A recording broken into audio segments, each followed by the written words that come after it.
Hey, everybody. Welcome, welcome, welcome. So glad to be here with all of you. It is a lovely Saturday evening. I am sitting here in my lovely Brooklyn apartment with all my lovely Brooklyn apartment books behind me, and we are going to have another great conversation tonight. So hit the like button, hit the subscribe button, hit the notifications bell, and away we go. The American century. I say that the century on which we are entering can be and must be the century of the common man. A radical redistribution of economic power. I mean, we know that racism is a byproduct of capitalism. Everything would be all right if everything was put back in the hands of the people. We need a government that will make sure Americans are taken care of and organize the economy to serve the people, not the profits of a wealthy few. We now have the techniques and the resources to get rid of poverty. We got to start getting out there with the people. Get out of the movement and get to the masses. We need a government of action.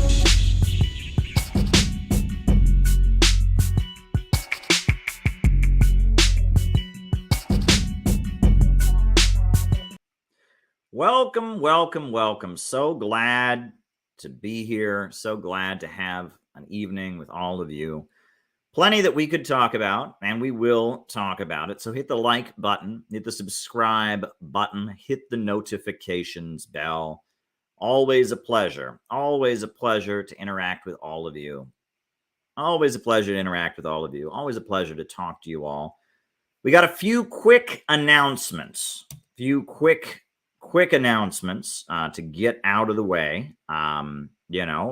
First announcement is that the Center for Political Innovation, as you are aware, is back in business. We are doing events. We just had a great event, February 19th, a great reception after the Rage Against the War Machine.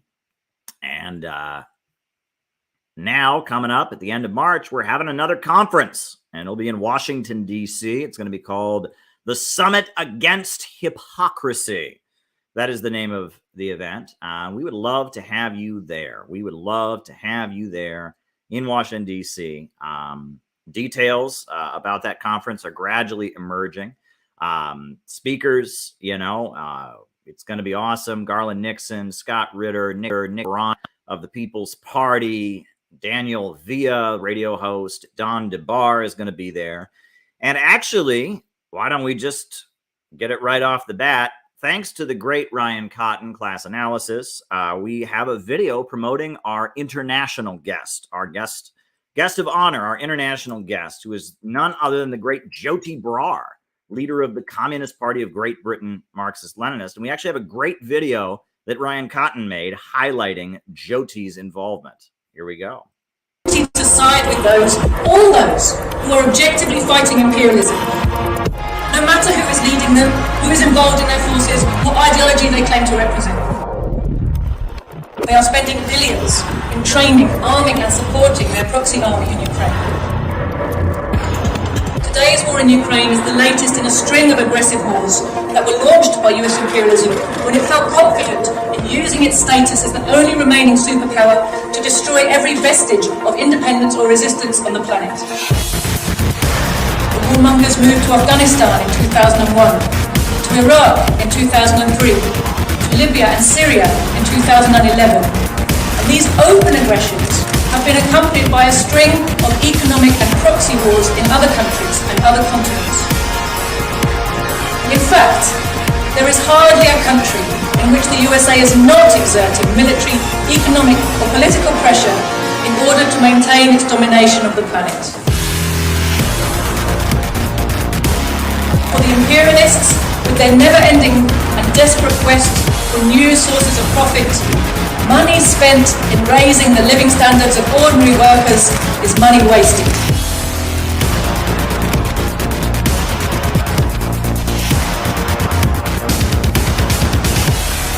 NATO's leaders are doing everything they can to extend and prolong this war. The imperialists are trying to destroy the independent existence and territorial integrity of all those who oppose their hegemony, in particular Russia and China. Russia and China are seen as a mortal threat to imperialism because they have the military, economic, industrial, and technical strength to withstand the bullying of US imperialism. Because they're home to vast resources the imperialists want to loot. Because they're home to vast numbers of workers the imperialists want to exploit. And because they are increasingly working together and acting as a pole of attraction to other countries who wish to break free of imperialist economic and military control.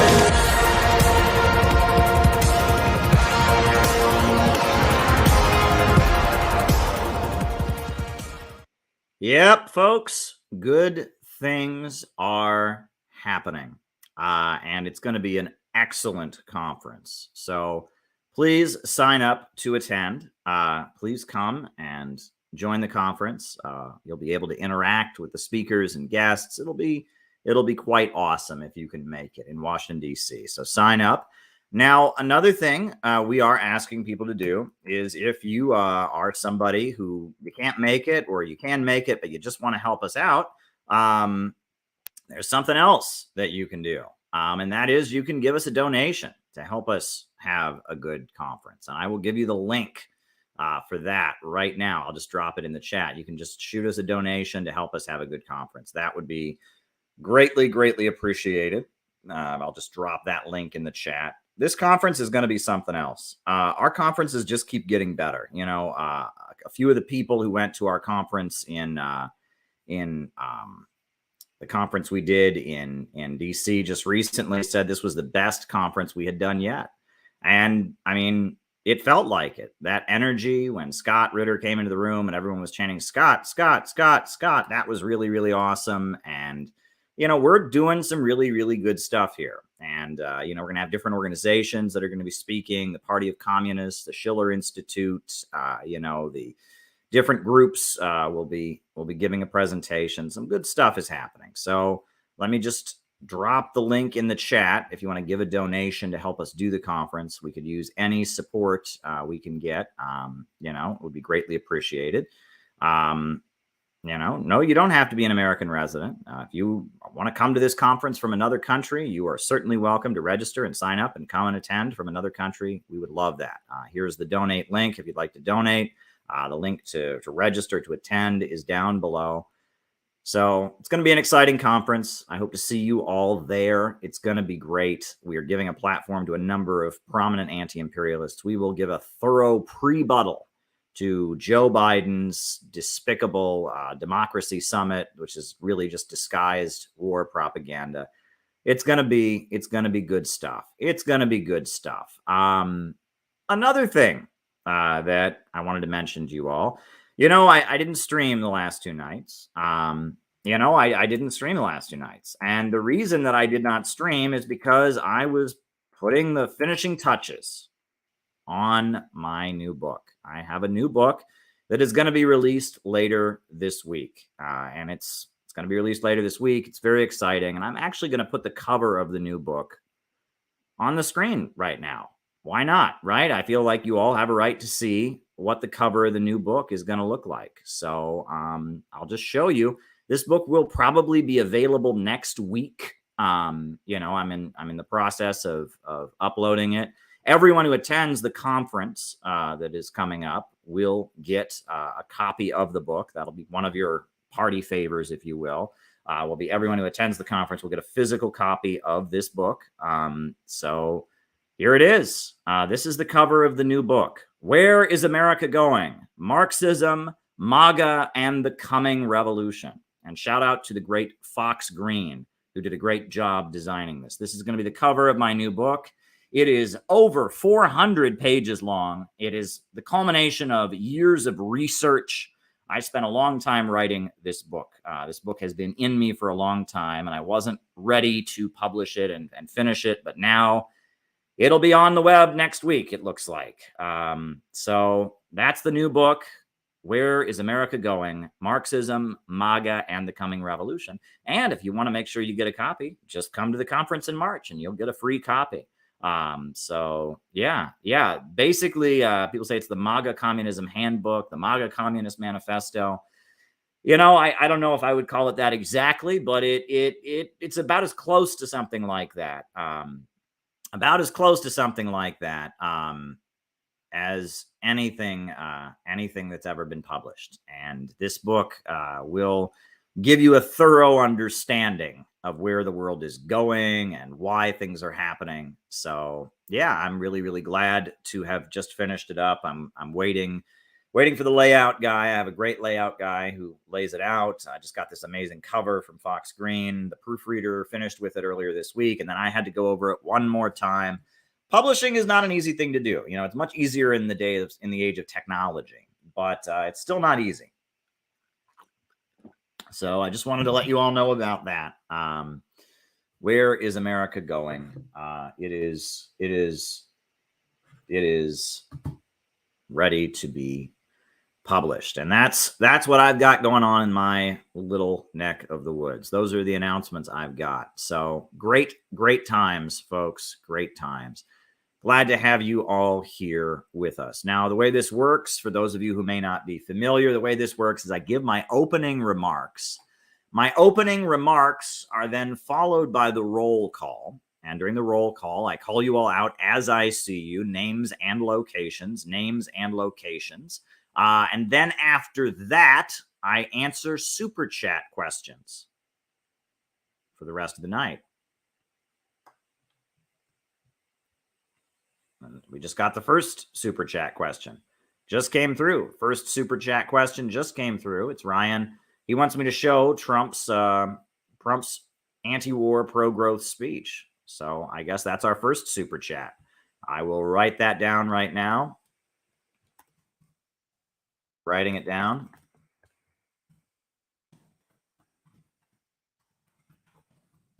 Writing it down. I'll put the link with it so I don't lose track of the link. Good stuff. And thank you, Ryan. Thank you for that. And that's our first super chat is going to be this. So there you go. Thank you, Ryan, for the super chat. And so if anyone else has any super chats, anything they'd like me to talk about in the second half of the show, by all means, send a super chat. And that's what we do for the second half of the show is I answer your super chat questions. So if there's anything else you want me to talk about in the second half of the show, shoot me a super chat. Hit the like button, hit the subscribe button, hit the notifications bell. And I guess I will jump in to my opening remarks for tonight because I want to speak about something. Some historical analogies that are frequently made by leftists, by socialists and communists to justify their behavior. And I want to speak about the truth and falsehood of them. And the truth and falsehood of these historical narratives that we hear about relate to fascism. And in particular, they relate to how fascism came to power in Germany. And in order to justify supporting the synthetic left or being the synthetic left, in order to justify voting for the Democrats against the Republicans, we frequently hear references to Nazi Germany, references to Hitler, references to the 1930s that are intended to convince us that we should vote for Joe Biden, that we should align ourselves with people who want to murder us and equate us with the Nazis. And this is a really, really common historical trick that we hear from the synthetic left. Their argument begins with Trump is Hitler. And then the argument then becomes, we must vote for the Democrats or else we'll get Hitler. The argument goes further and says the reason that Hitler was able to take power, they tell us, is because the German Social Democrats and the German communists were fighting with each other, and that allowed the Nazis to take over. And so based on that, we must not make the same mistake. And we must align with the Democrats. We must align with the synthetic left. And on top of that, we must be very hostile to anyone who's labeled right-wing. because trying to find common ground with them would be repeating some kind of mistake that was made by German communists. This is the historical narrative that gets rolled out based on this very simplistic understanding and summation of what happened in Germany in the 1920s and 30s. We are told that we therefore have no alternative but to join with the synthetic left, to vote for the Democrats, to shun everyone who's right-wing, and never find any unity with anyone who's right-wing because of these historical analogies that people make. All of this is wrong. And I'm not telling you this is someone who that just happens to be my opinion now. I have spent my adult life studying this stuff, right? I have read extensively about this period of history. Right here I have in my hand the Communist Party, Earl Browder's book, The People's Front Against Fascism. This was the Communist Party's official book explaining their policy of opposing fascism. The People's Front in the United States by Earl Browder. What else? What else? I mean, I've spent my adult life researching these topics. My new book is about these topics. I have here Fascism and Social Revolution by R. Palm Dutt, the Communist International's thorough analysis of what fascism is and where it came from. I have here, this is a very good one, The History of the German Republic. This was an official Marxist history of the Weimar Republic in Germany by Arthur Rosenberg. The History of the German Republic. I have that right here. I have Togliatti, the leader of the Italian Communist Party, his lectures on fascism, what fascism was. He lived under it. He gave analysis to the Communist International. But that's not all, folks. That is far from all. I've got plenty of books on this topic. This is something I have spent my adult life studying and trying to figure out. There's a book called Beating the Fascists, which is a study of the communist armed groups, the communist armed resistance to Adolf Hitler. There are biographies of Ernst Thälmann, who was the leader of the German Communist Party, who was imprisoned by Hitler and eventually executed. There are books by Trotsky on this topic. There are books by the Communist International on this topic. This is a topic that a lot has been written about, and it's worth studying in detail. And this narrative that we get from the voices urging us to support the Democrats. I'm trying to see if there's any other books I can show you, because this is such a complicated and important topic, and I wish they were within arm's reach. I don't have very many books here within arm's reach, but there's so much that has been written on this topic. I want to give you just a hint of what is out there. There's so much. This is a very good book, Social Democracy: The Enemy Within by Harpal Brar. Very, very good book. Just tempted to give you a whole bookshelf tour. We've got Market Elections by Vince Copeland, another very, very good book on this kind of topic. There's many, many, many good books about this. There's a lot you can study about this history.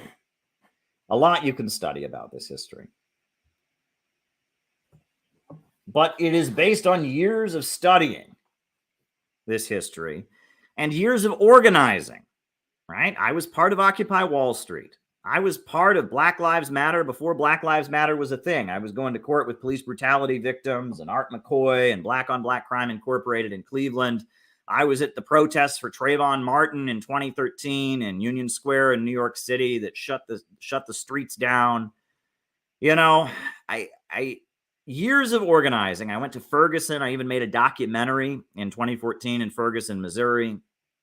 Years of organizing and years of studying as I organized have helped me to understand what I understand today. And everything in that narrative the synthetic left gives us about what fascism is, how fascism came to power in Germany, what that means about what we should do. Everything in that narrative is bullshit. Everything. From start to finish, it's Bullshit. The only thing they've got right is the Nazis are bad. That's what they've got. The Nazis are bad. They got that much. Nazis are bad. Communists good. Now, most of the synthetic left doesn't even think the communists are good, but aside from Nazis bad, communists good, these people have nothing. They do not understand. They do not understand the history, right?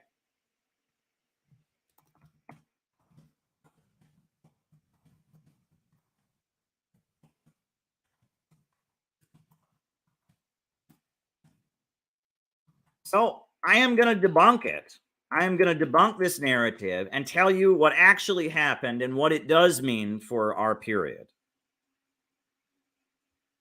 I'm going to spend this opening remark, I'm going to come at it from every angle. And this might take longer than usual. My opening remarks tonight might go on for longer than usual, but it needs to be done. It needs to be done because this kind of malarkey is out there, and it's not based in actual history. So the first thing we have to remember about all of this, if we're going to start talking about fascism and who's a fascist and who's not a fascist and all this, World War II happened one time. Let me repeat this. World War II happened one time. There weren't 5 World War IIs. There weren't 7 World War IIs. There weren't 3 World War IIs. There was one Second World War. And when you read the history of that period, it is childish naivete to assume that the events that played out in the Second World War will play out exactly the same way in another capitalist crisis. If World War II had happened 6 times, you might be able to say that. World War II had happened 4 times, you might be able to say that. World War II happened once. It was a unique historical circumstance, but there were certain trends in the Second World War, certain events in the Second World War that were the result of a capitalist crisis. And you can extrapolate some of those events onto a capitalist crisis and the eventual fallout, but you can't assume that the events that result from our current capitalist crisis are going to come out the same way because we're in a totally different time. There were no iPhones in the Second World War. There was no internet in the Second World War. Television was a rare new thing that barely anybody had, wasn't being used on a mass scale. World War II happened, and the events that led up to World War II and the rise of the Nazis in Germany, etc., happened for specific reasons rooted in a capitalist crisis. But there's no guarantee that the way they happened is going to happen again exactly the same way. And to operate on that assumption is going to completely cripple you. So the first thing we need to talk about is, what is fascism? What is fascism? This is something communists spend a long time thinking about, and they don't agree on. And all over Twitter, nobody has any idea what fascism is. I've heard people say that fascism is any country that sounds communist, but they're not. North Korea's fascist. China's fascist. Russia's fascist. Right? I've heard people say fascism is when people are racist. Plenty of racists. They ain't fascists. I've heard people say all kinds of things. What actually is fascism? What is it? Everyone's a fascist these days, but it's this vague term. I've heard people say fascism is an aesthetic. No, fascism is not an aesthetic. I've heard people say fascism is a bigoted, authoritarian world. I've heard all this stuff about what fascism is. None of this is scientific. More or less, most of what we hear nowadays amounts to, it's fascist if I don't like it. If I don't like it, it's fascist. Well, there are... Thank you. There are 3 general definitions of fascism among communists. The first definition of fascism you get among communists it's probably the most common one, is that fascism is the right wing. It is the authoritarian right wing. And as the right wing gets more right wing, and as the right wing gets more authoritarian, we are moving closer to fascism.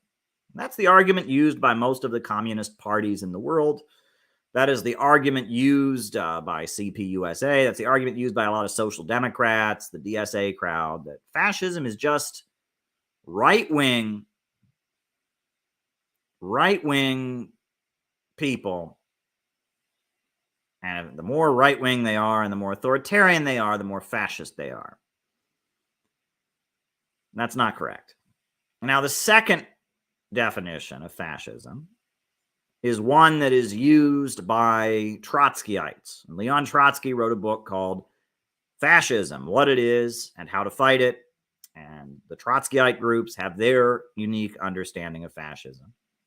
And the Trotskyites say that fascism is a trend of the middle class.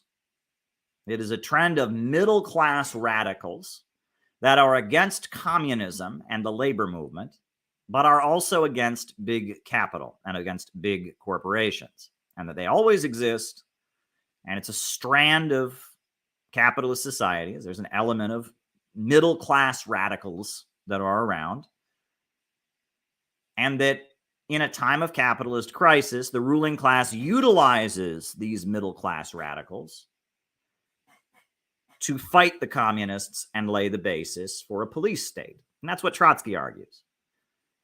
And that's not correct.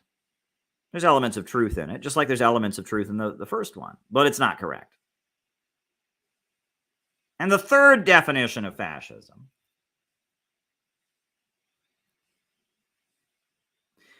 used by a lot of Maoists, was used by the Communist Party during the third period, the radical period in the early 30s, is that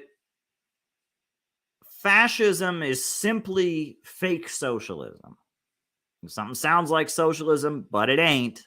It's fascism. Right? Fascism is a capitalist attempt to imitate socialism. They used to talk about social fascism. It was a term that was used for the Social Democrats. They called them social fascists. They preach socialism, but they practice fascism to preserve capitalism for the bosses. Now, there's a grain of truth in this definition also, but it's also wrong. All three of those definitions are wrong. The one used by the Maoists, where they say that it's fake socialism is fascism, not correct. The one used by the Trotskyites that say it's middle-class radicalism that's utilized against the communists, that's not correct. The definition used by the revisionist communist parties, Joe Sims, that it's just right-wing authoritarianism, that is not correct. The essence of fascism is death, destruction, and terror, and degrowth. That is the essence of fascism. Fascism is a mobilization of society to destroy, kill, murder, imprison, reduce living standards. It is a mobilization of society for destruction in order to stabilize the capitalist system during a crisis. That is what fascism is. And the essence of fascism is economic. Nazis were all about anti-Semitism and Wagner and swords and castles and German paganism. Mussolini and his fascism was all about futurism and super capitalism. The Ku Klux Klan in America, that were a fascist organization, they were all about burning crosses and the South being right in the Civil War and all kinds of stuff. Doesn't matter. Fascism is a mobilization of society to engage in mass destruction in order to stabilize capitalism. And why? Why do they need fascism? Where does fascism come from? Well, it comes from the fact that capitalism has a problem called overproduction. Under capitalism, the capitalist is constantly driving the worker to produce as many products as he possibly can. And the capitalist wants to pay the worker as little as possible to do this as he possibly can. So the worker can't buy back what he produces. And this is a constant problem. The fact that the wages paid to the worker to make the product are never enough for the worker to purchase the product. Capitalism has a problem called glut, G-L-U-T, glut, which is that there's constantly more goods being produced than there is wages paid to the worker in order to buy it. And the capitalists do all kinds of crazy shit to try and resolve this. For example, in Springfield, Missouri, there's a cave. And in that cave, there is 1.4 billion pounds of cheese that is buried in that cave. And do you know why a cave full of cheese exists? It's to keep the price of dairy high. The government buys cheese from farmers and buries it in a cave so that the price of cheese will stay high enough that the farmers won't go out of business, because they aren't paying enough wages out to farm workers for people to buy the cheese that is produced. And so to deal with the problem of overproduction in cheese, the government spends billions of dollars to just buy cheese and bury it in a cave. The military-industrial complex and the excessive military spending in the United States, that is a stimulus to deal with the problem of overproduction. The way the U.S. economy keeps rolling along is the government spends billions and billions of dollars on bombs and tanks and weapons that never get used, But they buy them anyway. And they buy them in order to keep the economy rolling along. Capitalism constantly has this problem of overproduction. And technology makes this problem worse. When there's a great technological leap, that leads to a lot of jobs being eliminated. And that leads to a situation where the rate of profits that the capitalist makes go down, because the capitalist can only make profits from human labor. He can't make profits from his machines. Only human labor creates value. So the rate of the profits of the capitalist also goes down. And great capitalist crises come after a great technological leap. World War II came after the Great Depression, and the Great Depression was largely caused by the great technological leaps of Henry Ford and the assembly line and Taylorism. World War I came after a number of capitalist meltdowns, the invention of the radio, the invention of all kinds of great breakthroughs in technology. Capitalist crises are rooted in the problem of overproduction. The capitalist produces way more than he can sell. I've said many times that wealth is good. The problem with capitalism is that under capitalism, the more wealth that's created, the poorer everyone gets. Self-driving cars would be a great thing in a rational society, but under capitalism, they would cause millions and millions of people to be unemployed. There's many examples of this. This is the problem of the capitalist economy. Overproduction. Fascism is an attempt to deal with that problem. Fascism is, as there is a prolonged crisis of overproduction, as there's a problem with overproduction in the economy, when they're churning out so many goods and people can't afford to buy them, when there's not a place for the worker at the assembly line, when the rate of profits of the capitalist is dropping, when all of this, when that kind of thing goes on, the capitalists start scrambling among each other. How are they going to fix it? How are they going to get the economy going again? They start fighting among each other. And when the capitalists begin fighting with each other and scrambling for control of the government to try and stabilize the crisis, this is called Bonapartism. One faction of the ruling class will fight to seize control of the government and use it to stabilize the economy. However, the other capitalists will fight against them. The capitalists all want the economic crisis to be resolved, but they want it to be resolved at the other capitalists' expense. The capitalists backing Donald Trump, They want the economic crisis to be resolved, but they don't want to have to pay for it. They want the capitalists backing Joe Biden to have to pay for it. And the capitalists backing Joe Biden, they want the crisis to be resolved, but they want the capitalists backing Donald Trump to have to be the ones to pay for it. In a time of economic crisis, the capitalists begin fighting among each other. The capitalists are always happy to arrest striking workers. The capitalists are always happy to suppress revolutionary movements. But what happens in Bonapartism is that the capitalist class starts suppressing itself. That is what makes Bonapartism unique. It's not the capitalists suppressing the workers, it's the capitalists oppressing each other.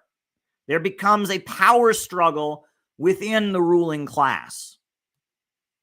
And this generally translates not only to a power struggle among the rich people, but among the policing agencies. Sections of the military fight against each other. Sections of the policing agencies and the intelligence agencies fight against each other. The ruling class begin fighting against each other, suppressing each other, jailing each other. That's Bonapartism, and it is done to resolve a capitalist crisis.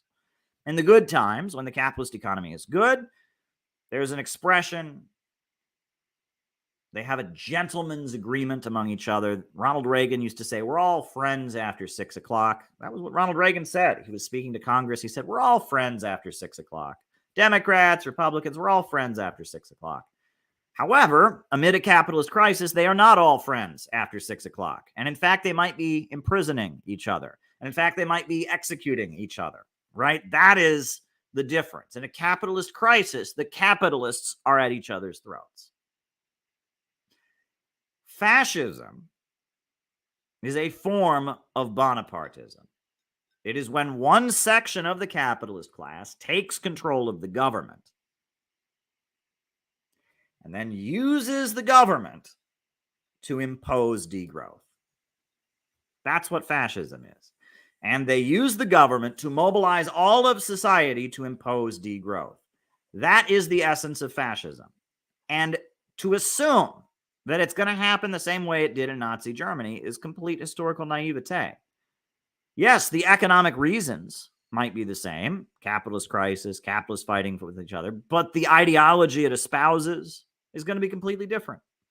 To assume it's going to look like Mussolini's Italy is completely naive. To assume it's going to look one way or another way, all completely naive. And yes, the essence of what they're doing is right-wing, because by imposing degrowth, they're holding back history. They're trying to drive back human progress. They're trying to reduce the population, reduce consumption. They're trying to go backwards, so they are right-wing, and they are using the government to do it, so it is authoritarianism. So there's an element of truth in what Joe Sims is saying, but it's not the essence of it. And yes, in order to get it done, they do mobilize a movement in the streets. Yeah, of people that are supporting it, people that are their foot soldiers, and those people certainly ain't communists.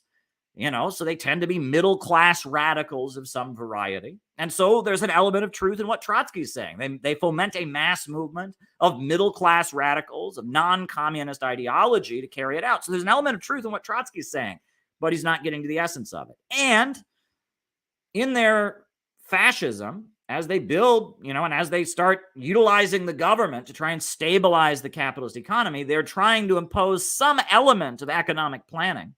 They're trying to control the means of production. So it looks kind of socialistic if that's what you think socialism is. I mean, there's an element of the state trying to stabilize and control the economy. So it might look like socialism, but it's not. It's an attempt to stabilize capitalism. So there's an element of truth in that third definition, that it's an attempt to imitate socialism. But all three of those definitions are wrong because they miss the economic essence of fascism. The economic essence of fascism is degrowth to stabilize a crisis of capitalism. That is the essence of fascism. Fascism might call itself Christian, might call itself Muslim, might call itself Buddhist or Hindu. Fascism might call itself progressive, might call itself regressive. Fascism might call itself libertarian. Fascism might call itself Green Party. Fascism might call itself Democrat, Republican, liberal, conservative. It's not about the aesthetics. It is not about the message. It's not about the costumes that they wear. It's not about the way they move their arms and speak. It's not about any of that. It's not about the window dressing. It's not about the rhetorical style. It's not about the music. You're missing the essence of it. Fascism has an economic foundation. And it serves a fundamental purpose. When capitalism is in a prolonged crisis of overproduction, one section of the capitalist class takes control of the government, and with their control of the government, they forcibly degrow in order to save the system. That is the essence of fascism.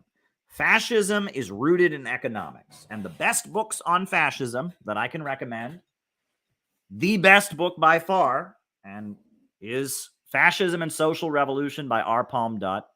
This is an original edition, but there's many more recent editions of this book.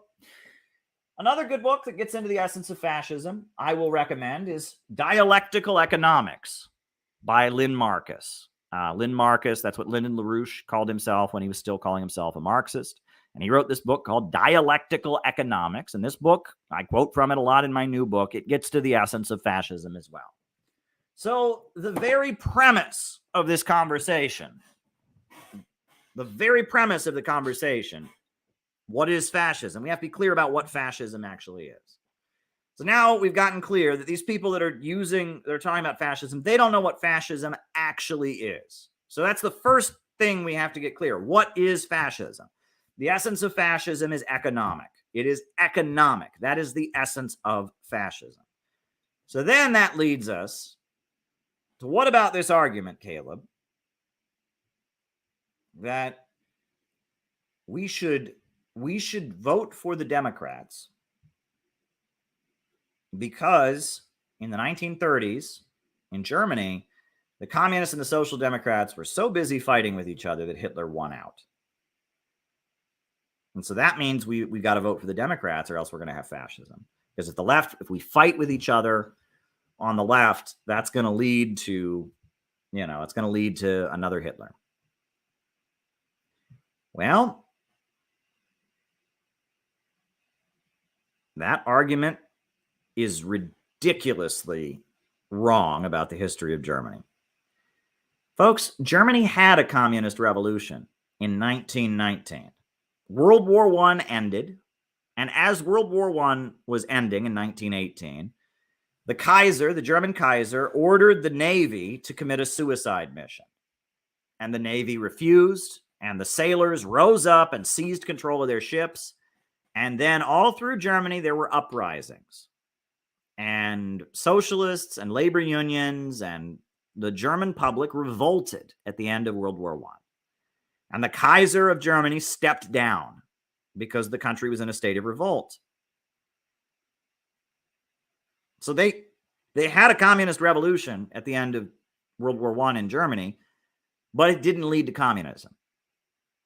It was led by the Social Democratic Party. Kautsky, Ebhardt, Schneidemann. And these leaders of social democracy were handed power. And they didn't create socialism. They did not create socialism. They decided to have elections for a constituent assembly, and they created the Weimar Republic.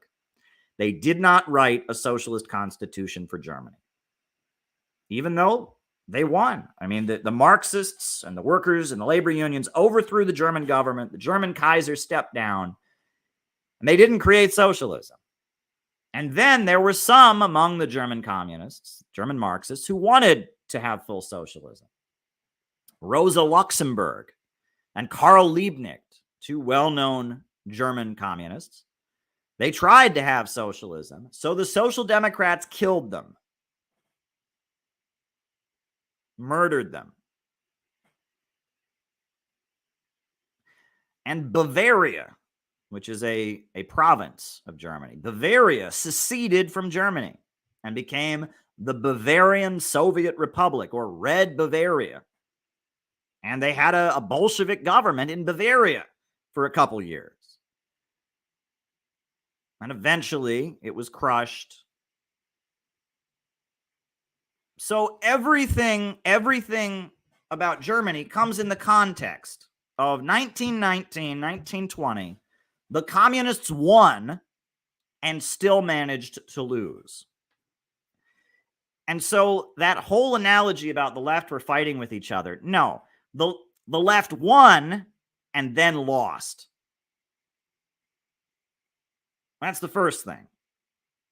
All right, that would be like if we had a communist revolution in the United States and they handed the communists power and they said, you guys can have it. And they just handed it back. That's what happened. And that epic betrayal, where not only did the Social Democratic Party of Germany sell out and support World War I, but it also, at the end of the war, led an uprising that overthrew the government and then still didn't establish socialism. That is what set the stage for Hitler to come to power.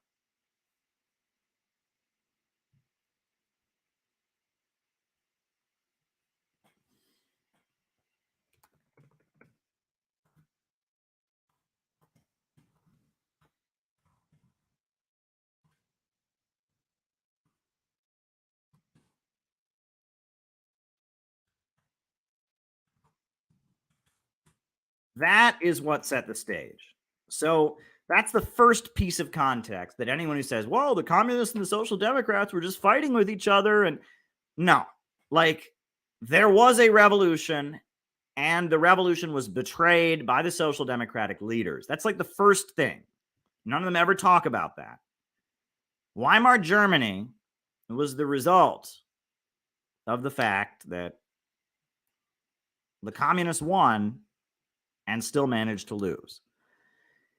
So then you have to understand World War I was over and Germany was being forced to pay reparations to the countries that won the war. They had to pay reparations to France. They had to pay reparations to Britain for the war. The Social Democrats supported paying those reparations because they said, yeah, the Kaiser and it's our fault. And they supported paying those reparations. The communists did not. The communists said, why should the workers have to pay reparations for the crimes of the capitalists? It wasn't our war. The working class shouldn't be forced to pay reparations for what the German imperialists did. So there was a big divide where the Social Democrats were accepting Germany's war guilt and going along with German workers having to pay out of their tax money reparations for the war, and the communists were against it. That's a pretty big detail. And then, as the 1920s went on, the Communist Party increasingly became the party of the desperately poor, of the lumpen proletariat. It was the party of the starving and the hungry. And they would lead what they called bread riots, where they would lead crowds of desperately poor, hungry people to break store windows, and they would distribute food to people. And the Communist Party in Germany there was a lot of organized crime. Among desperately poor people, wherever you go, you tend to have a lot of crime.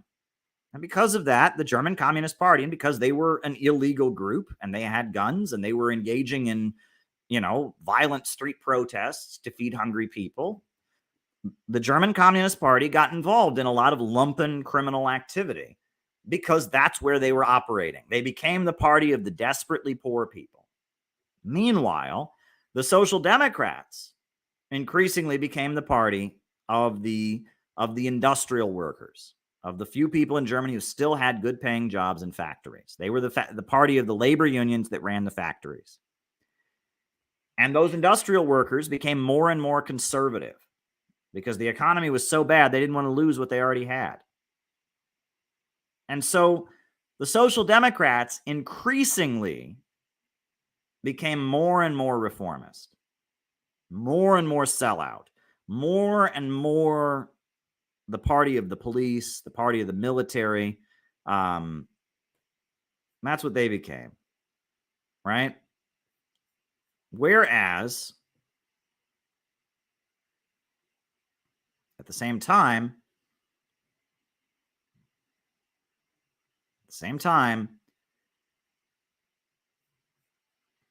the communists became the party of the desperately poor and unemployed.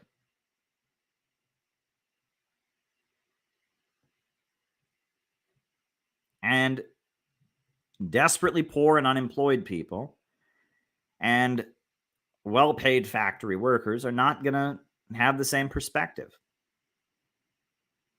And so the two groups were at each other's throats.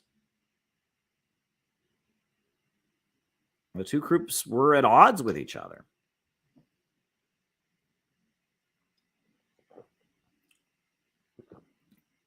And the Communist Party continued growing as many people in Germany became desperately poor. The Communist Party continued to grow in membership. The Social Democrats continued to shrink in membership because they'd been in power for so long and they hadn't delivered. They'd never actually achieved anything that they'd promised. So the Social Democrats were losing popularity. The Communists were gaining popularity. However, the Communists couldn't deliver. They didn't have the ability to take power. They had their own armed group. They fed hungry people, but they did not have enough of a base to actually seize control of the government. On May 1st, 1929, they launched an uprising. They put up barricades. They seized the Wedding district in Berlin. It was a very bloody conflict. A lot of people died, but they didn't have the ability to take power. And the Social Democrats, on the other hand, were desperate to keep the communists from taking power. They said things like, our main enemy is on the left. And as it became clear after the uprising on May 1st of 1929, the bloody May, Blut May 1929, when the communists led like an armed revolt, after it became clear that the communists weren't going to actually be able to take power, they couldn't build a united front. And this is the important thing. In order to take power, you have to have a united front. The communists can't take power by themselves. That's not how revolutions happen. The communists don't just sit there and go, ugh, and take power. It doesn't work that way.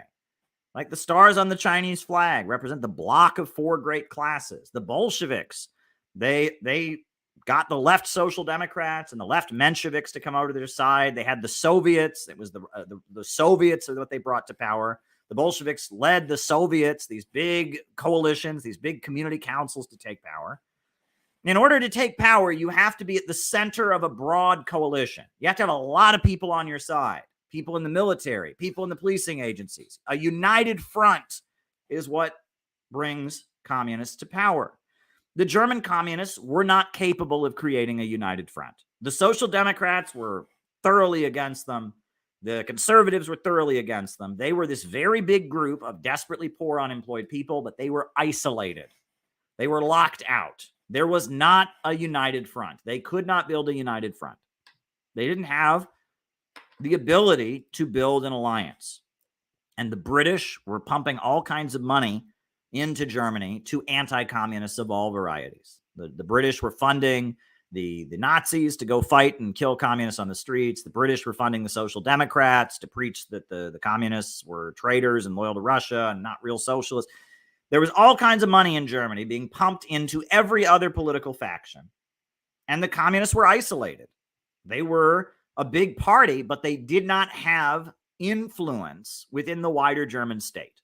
There was not a section of the German military that would come over their side. There was not a section of the German police that would come over their side. There wasn't a section of the middle class who was going to support them. They were isolated.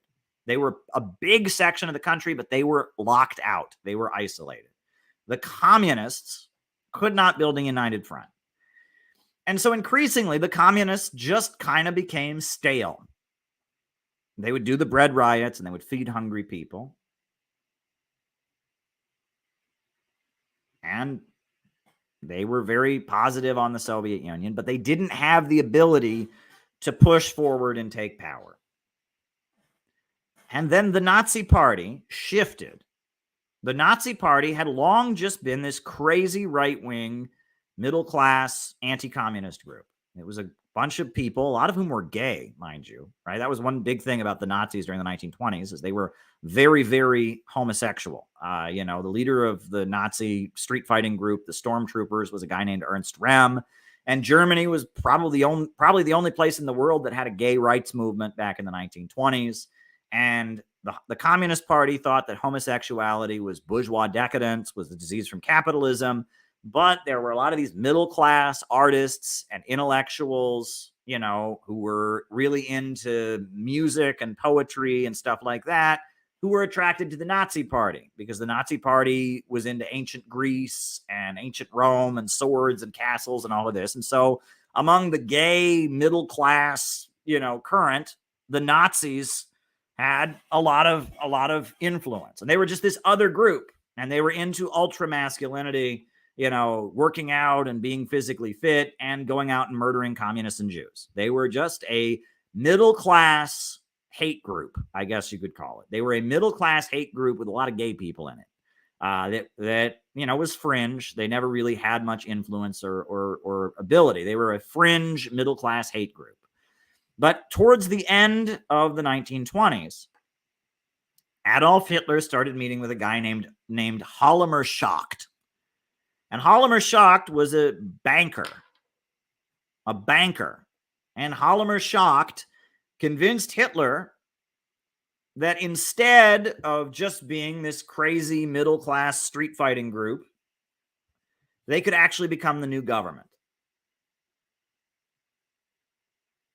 And so starting in around 1928, 1929, Hitler started changing the ideology of the Nazi Party. The Nazi Party increasingly became a party that was, saying things like, we're not against capitalism as long as it's done in the interest of the country. The Nazi Party was increasingly saying, it was sitting down with factory owners and such, and that instead of being just this crazy, fascist, hateful street fighting group, it started to clean up its image, so to speak, to become a party that could actually govern the country. 1932, they had an election. And the communists got a certain amount of votes. The Social Democrats got a certain amount of votes. Nazis got a certain amount of votes. It wasn't very many. So what happened was the Nazis formed a coalition government. And this is very interesting. All of the conservatives were convinced to block with the Nazis. There were a number of right-wing parties that basically decided that Hitler was a fanatic and he was strong enough to actually get society back into order. That after the election, they formed a coalition government where the German Center Party and the German Conservative Party, all these parties entered a coalition government with Hitler. The Nazis never received a majority of the vote. They received a very small minority of the vote. But in order to prevent some kind of communist coalition government or something like that, all the right-wing parties kind of entered an alliance, and Hitler was appointed chancellor. Then what happened? At that point, somebody burned the German parliament building down, the Reichstag. And the German parliament building was burned down. And then they blasted all over the radio that the Communist Party was responsible. They arrested all the Communist Party leaders, and they gave their seats in the parliament to the Nazis. And then the Nazis had a majority, and they passed a new constitution, and you had fascism. That is how the Nazis came to power. This idea that if only the Social Democrats and only the communists had combined their forces, that wasn't going to happen. That wasn't going to happen. And there's so much more to it than that. So much more to it than that.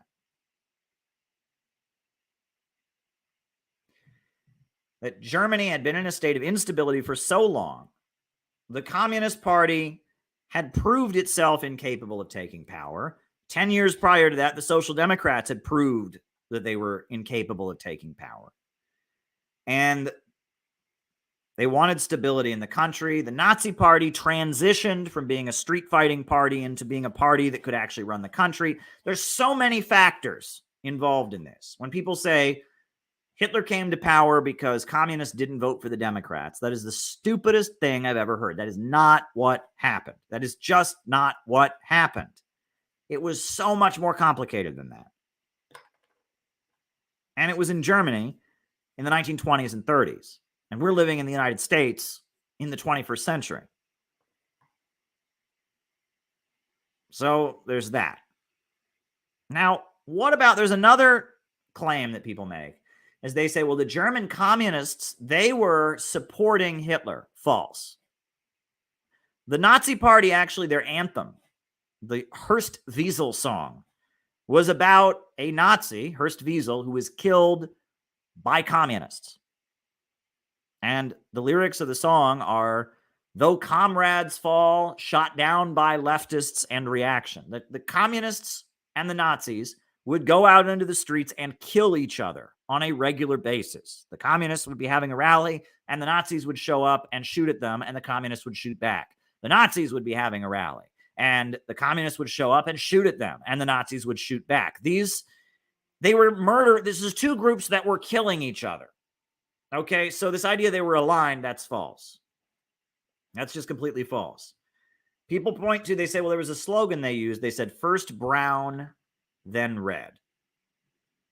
Or another slogan they say is, after Hitler, our day, or after Hitler, us. First of all, I have not ever seen sufficient evidence that those slogans were used. Leon Trotsky claims those slogans were used. I don't know. I don't see evidence that that was an official line of the German communists. However, even Trotsky in his writings understands that those slogans were not endorsements of the Nazis. It was saying the Nazis will get in and they'll be so bad, so incompetent that we'll be able to take power afterwards. That was what they were saying, right? It was like, it was better to have the Nazis in there than it was the fake socialists, because the Nazis would just ruin things, then they could take power. Now, obviously, those slogans were not correct, because that's not what happened, and that wasn't a correct thing. But I have never seen solid evidence, other than the writings of Trotsky or the writings of Western intellectuals. I would like to see solid evidence the German communists ever said, after Hitler, our day, after Hitler, us, or first brown, then red. I have never seen any evidence that they said it. There were a couple places where there was a social democrat politician who was being recalled. And the communists voted to recall him, and the Nazis also voted to recall him. But that's it. There were never any joint election campaigns. The German Communist Party never endorsed the Nazis in an election. So that's just a lie. All these people that say, well, the German communists supported the Nazis. That is not actually true. And the first people the German communists, the first people the Nazis put in concentration camps were the communists. Trotsky never says that. You go and read Trotsky's writings. He never claims that the German communists supported the Nazis. That's not true. It's just false, right? And I mean, it's like you can argue that maybe their strategy in fighting the Nazis was wrong or blah blah blah, but never did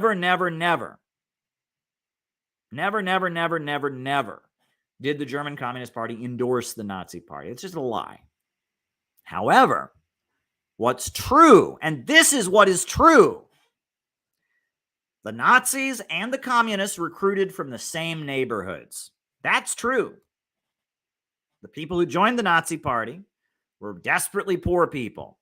And the people who joined the Communist Party were also desperately poor people. The factory workers tended to vote for the Social Democrats or for the conservative parties. But the Nazis and the communists recruited from the same neighborhoods of desperately poor people who wanted change and who believed in violence. Right? That desperately poor folks, violence is much more part of their lives than comfortable middle-class people. The communists believed in violence, and they had their Red Front Fighters League, and they had their armed groups, and the Nazis also believed in violence. The communists and the Nazis recruited from the same neighborhoods. That's a historical fact. That is a historical fact. And that doesn't mean, oh, see, the communists were pandering to fact. What that means is that people who could be communists sometimes become fascists. That's what that means. And that means that we have a responsibility. If you actually want to fight fascism, you should be trying to recruit the kind of people who might be recruited to fascism. And there were a whole layer of communists who got recruited to being fascists. They were called the beefcakes. They were brown on the outside, but red on the inside.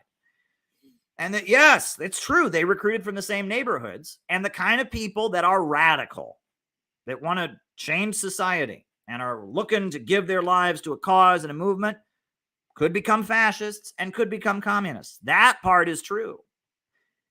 And that doesn't mean, that means the opposite of what these cancel culture woke turds believe. They say, well, if anyone ever voted for Trump, they got to be canceled because they're no. The German communists used to recruit out of the same neighborhoods the Nazis recruited out of. Red states are where communists should be recruiting right now because that's where people are struggling. I'll just be real with you all. People are struggling in the red states. People are suffering. And it's where people are struggling and suffering and desperately poor. That's where communists should be recruiting. Right? That's just a fact. The communists tend to recruit where people are struggling and suffering and desperately poor and wanting change. That's where communists tend to recruit. And yeah, fascists and Nazis also recruit from that milieu. That's true also. And that's more of a reason for communists to work in that milieu. Because if you're recruiting them, then the fascists and Nazis aren't recruiting them. This notion that fascists come from red states and communists come from blue states, that's malarkey. Radicals and revolutionaries come from the desperately poor and angry. Middle class and reformers and lousy flim-flam men come from the middle class. So no, the German communists never supported the Nazis, but they tended to recruit from the same neighborhoods. That part is true. And the way wokes interpret that to mean that somehow that means anyone who is right-wing is irredeemable and you can't ever try to recruit, that's ridiculous. That's utterly ridiculous. So that part of the woke narrative is just the most utterly ridiculous. But the main thing we have to understand is that Trump supporters are not Nazis. I mean, they're not. They might be racist. A lot of them are. Anti-immigrant bigotry, anti-Islamic bigotry. Yeah, that's not good. I don't endorse racism. Well, that's not the essence of Nazism. There's all kinds of people throughout all of history who've been racist and not been Nazis. Trump supporters are not Nazis. Trump supporters represent the lower levels of capital, the lower level capitalists who want to see their profits go up.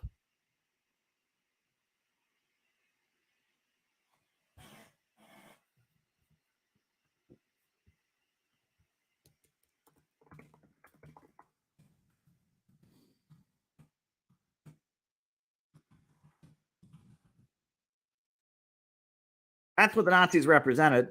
I'm sorry. The Nazis represented a section of the U.S. ruling class, or of the German ruling class, that wanted to stabilize the economy with degrowth. The Trump supporters represent a section of the U.S. ruling class that rejects degrowth and wants to build a strong economy.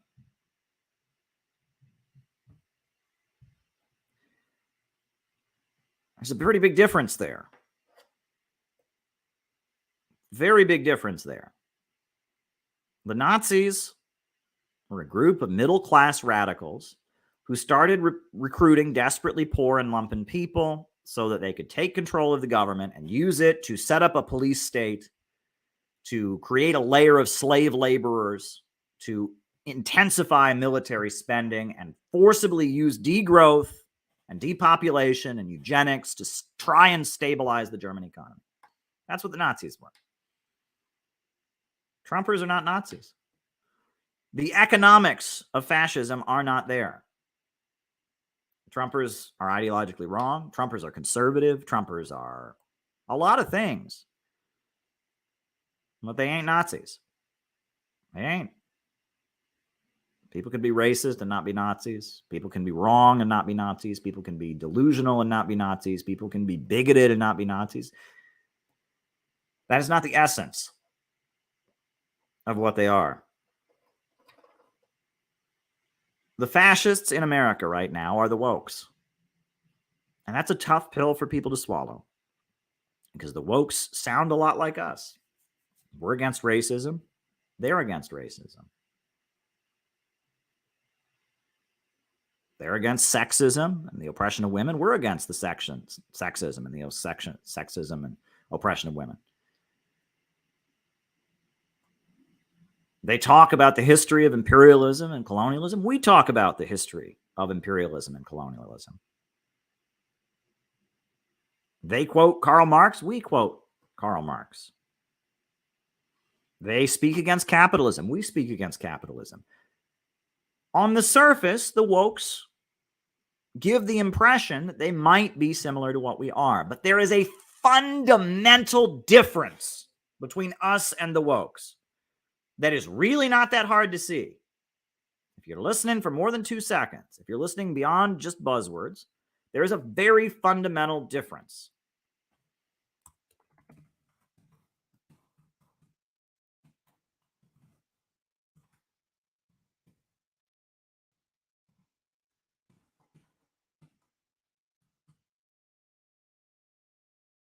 Go and read the anti-racist material of the Communist Party.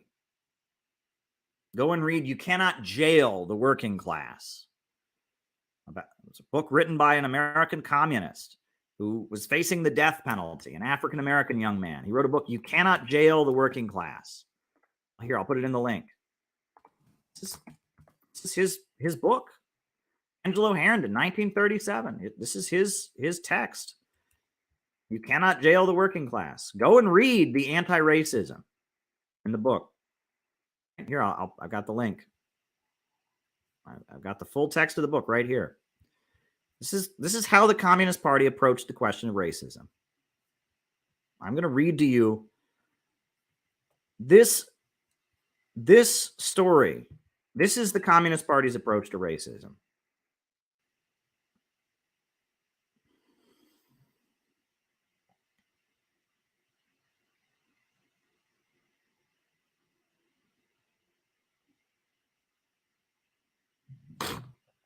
All right. From the cradle onward, the Southern white boy or girl are told that they are better than black people. Their birth certificates are tagged white. They sit in white schools, play in white parks, and live on white streets. They pray in white churches, and when they die, they're buried in white cemeteries. Everywhere there are signs that say for white and for colored. They are taught that blacks are thieves, murderers, and rapists. I especially remember one white worker, a carpenter, who was one of the first people I talked to in Atlanta. He was friendly to me, and he came to me one day and said that he agreed with the program, but something was holding him back from joining the Unemployment Council. What's that, Jim? I asked. Really, though, I didn't have to ask. I knew what it was. I knew the South. I could guess. Well, I just figure that white folks and black folks shouldn't mix together, and I would never do to organize them in one body. And I said, look, Jim, you know that the carpenters and all the other workers get a darn less pay for the same work in the South than they do in other parts. Did you ever figure out why? He hadn't. Well, I said, I'll tell you why. It's because the bosses have got us all split up down here. We Southern workers are as good fighters as anywhere, but yet we haven't been able to get equal wages with workers in other places, and we haven't got any rights to speak of. That's because we're divided. When the whites go on strike, the bosses call the black people to scab. And when the black people go on strike, the bosses call the white workers to scab. Did you ever figure out why the unions here are so weak? It's because the whites don't want to organize with the blacks, and the blacks don't trust the whites. I haven't got the simplest human rights down here. We're not allowed to organize. We're not allowed to hold our meetings except in secret. We can't vote, most of us, because the bosses are so anxious to keep the black people from voting that they have made the laws this way to keep white workers out of voting too. We Southern workers are like a house divided against itself. We are like an army that goes out to fight the enemy and stops the way because its men are fighting all against each other. Take this relief business now. I said, the commissioners tell the whites that they can't give out any more relief because they have to feed so many black people, and the black people ought to be chased back to the farms. Then they turn around and tell the black people that us off and get us scrapping with each other. Now, suppose the white unemployed and the black unemployed all go to the commissioner's office together and say, we're all starving. We're all in need. We've decided to get together into one strong, powerful organization to make you come across with relief. Don't you think that would bring results, Jim? Don't you see how foolish it is to go into the fight with half an army when we could all have one? Don't you think that an empty belly is a pretty big punk exchange for the honor of being called a superior race? And can't you realize that as long as one foot is chained to the ground, the other cannot travel very far? Jim didn't say anything that day. I guess he went home to think it over. He came back a week later and invited me to his house. And it was the first time he'd ever had a black person in the house as a friend and an equal. When I got there, I found 2 other black workers that Jim had brought into the Unemployment Council.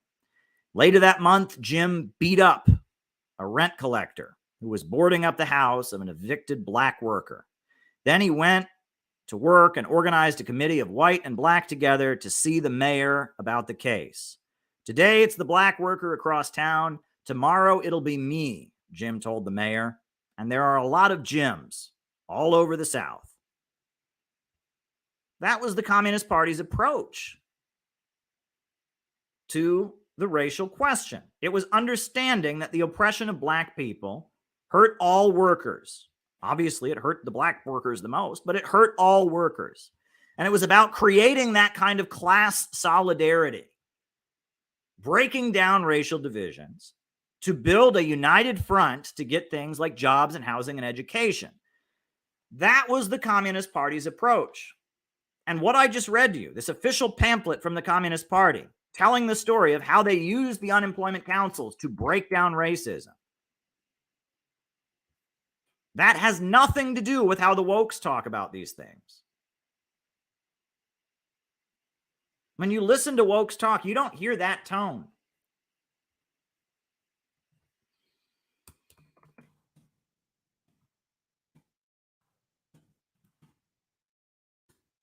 When you listen to the wokes, you don't hear this tone. You hear a very different tone. You don't hear an understanding.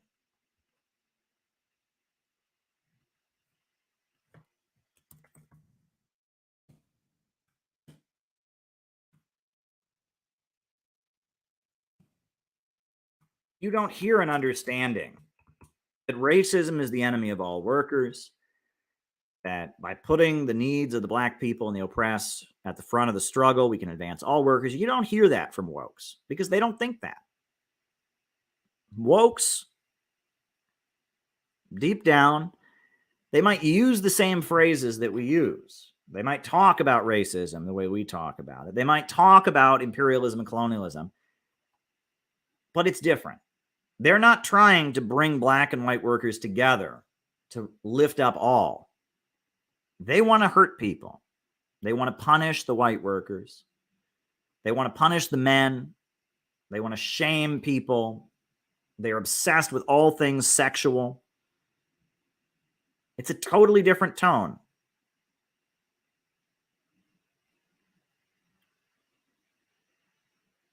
It's a totally different tone. You know, that passage I just read to you, that sounds very Christian to me. It sounds almost like something from the Bible. About love your neighbor as yourself. Have compassion for others. How the downtrodden and the oppressed should come together and the meek shall inherit the earth. That's the tone of communist literature. Communist literature gives you this glowing feeling. It's about bringing people together to see their common interest. Building a class struggle organization. Woke literature does not give you that feeling. Woke literature is about tearing people down. It's about hate. It's about check your privilege. It's about shrillness. It's about getting points for tattling on people. It's about doing everything you can to find a way that you can accuse somebody else of being racist or sexist or homophobic. It's about feeling good about yourself because you've torn somebody else down. It's not about helping people to get over their racism. It's about finding any possible way someone can be racist or sexist or homophobic and condemning them and getting points for doing it. That's what it's about. It is a destructive, hateful ideology that is about unleashing anger, about punishing people, about inciting revenge and inciting division. You can see that. You look at any woke literature, that is what it's about. It's about hurting people, right? That's really what it's about. It's about harming people. It's about causing problems. That's what it's about. That's what it's about. And we need to understand this. It might sound the same on the surface, but it's not the same. And that tone of blame and hatred and punishment, that tone, that's the tone you find in Nazi literature. Inciting people against each other. Talking about who's had it too good. Who's had it too good. Who's got privilege and needs to be brought down. That's what anti-Semitism in Nazi Germany was all about. It was about these Jews have it too good. These Jews have all the money. These Jews have this. They have it too good. We want to bring those Jews down. That was what the narrative of the Nazis was all about, bringing people down. They determined that this group, the Jews, they felt the Jews had too much privilege. The Jews have all this privilege, and they kicked Jews out of universities. That was one thing they did, is the Nazis, they decided that there were too many Jews at the universities. And so the Nazis would line up and block Jews from entering the universities. It was about having a quota, that universities have to have so many of this race and so many of that race. That's what the Nazis did. Nazism was all about inciting division, inciting hatred, inciting violence, inciting destruction, and laying the basis for creating a mass mobilization to drive society into poverty, to degrow, to create a network of prison camps and slave labor.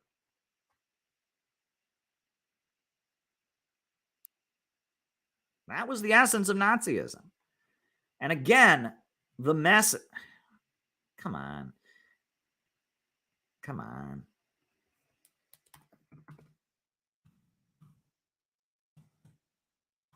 The message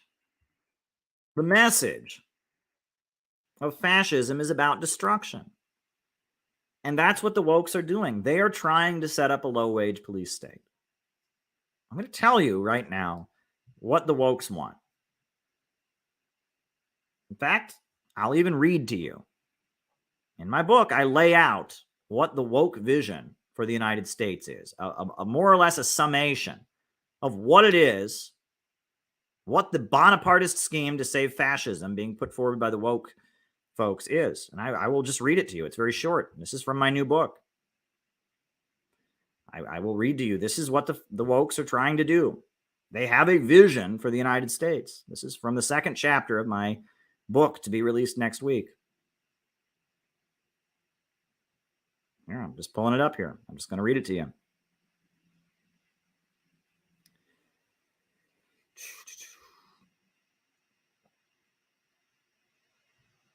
It's called The Proposed High-Tech Dark Ages. The Biden-Harris administration stands with the 4 supermajor oil companies, the Silicon Valley tech giants, the World Bank, the Walton family of Walmart, Jeff Bezos, and the top monopolists of Western capitalism in a drive to stabilize capitalism by imposing their own Bonapartist model onto humanity.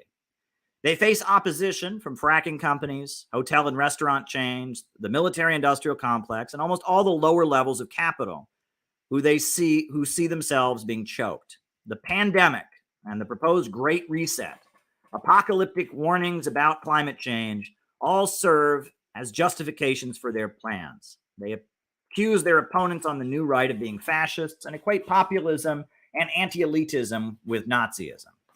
Not all among the Bonapartist coalition, to which the Biden-Harris administration are loyal, have the same vision. But the high-tech dark ages they envision looks more or less like this. 1. Ultra monopolies protected by the state, cooperative capitalism. They envision a society where small businesses are crushed and the ultra monopolies like Amazon and Walmart have complete hegemony facilitated by the government. The employees of these ultra monopolies will all be co-owners and receive stock option dividends based on market activity instead of set wages. This form of crude incentive pay will be presented as socialism and a worker cooperative, with the employees being powerless co-owners. The billionaire capitalist owners will still rake in super profits, and the workers will be pushed into greater and greater poverty. Much like Mussolini's corporate state, Franco's national syndicalism, or Hitler's national socialism, this highly controlled capitalism will be imposed by the state and utilized to stabilize capitalism with degrowth. 2. Cancel culture. A rigid code of social conformity and obedience will be enforced. Social media will be used to immediately track and highlight all dissidents and nonconformists.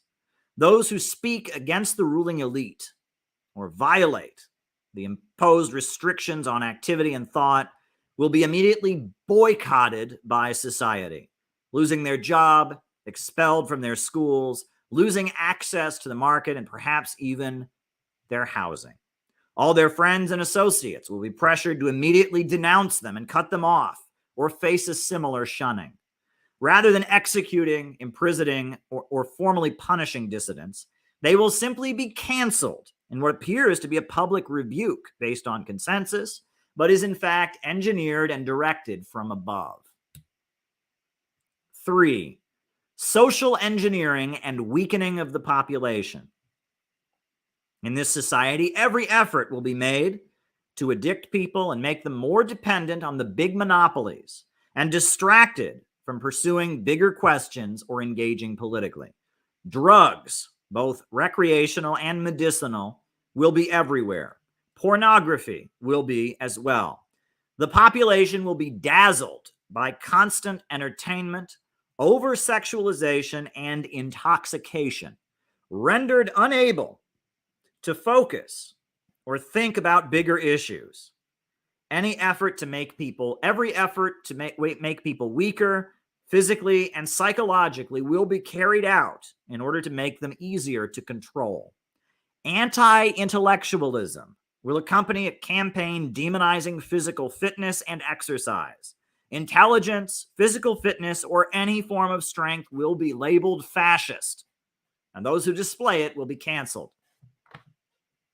4.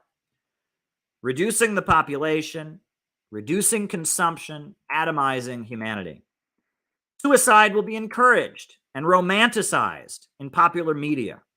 Every effort will be made to cultivate the hopelessness, depression, and loneliness that leads people to take their own lives. Procreation will be discouraged.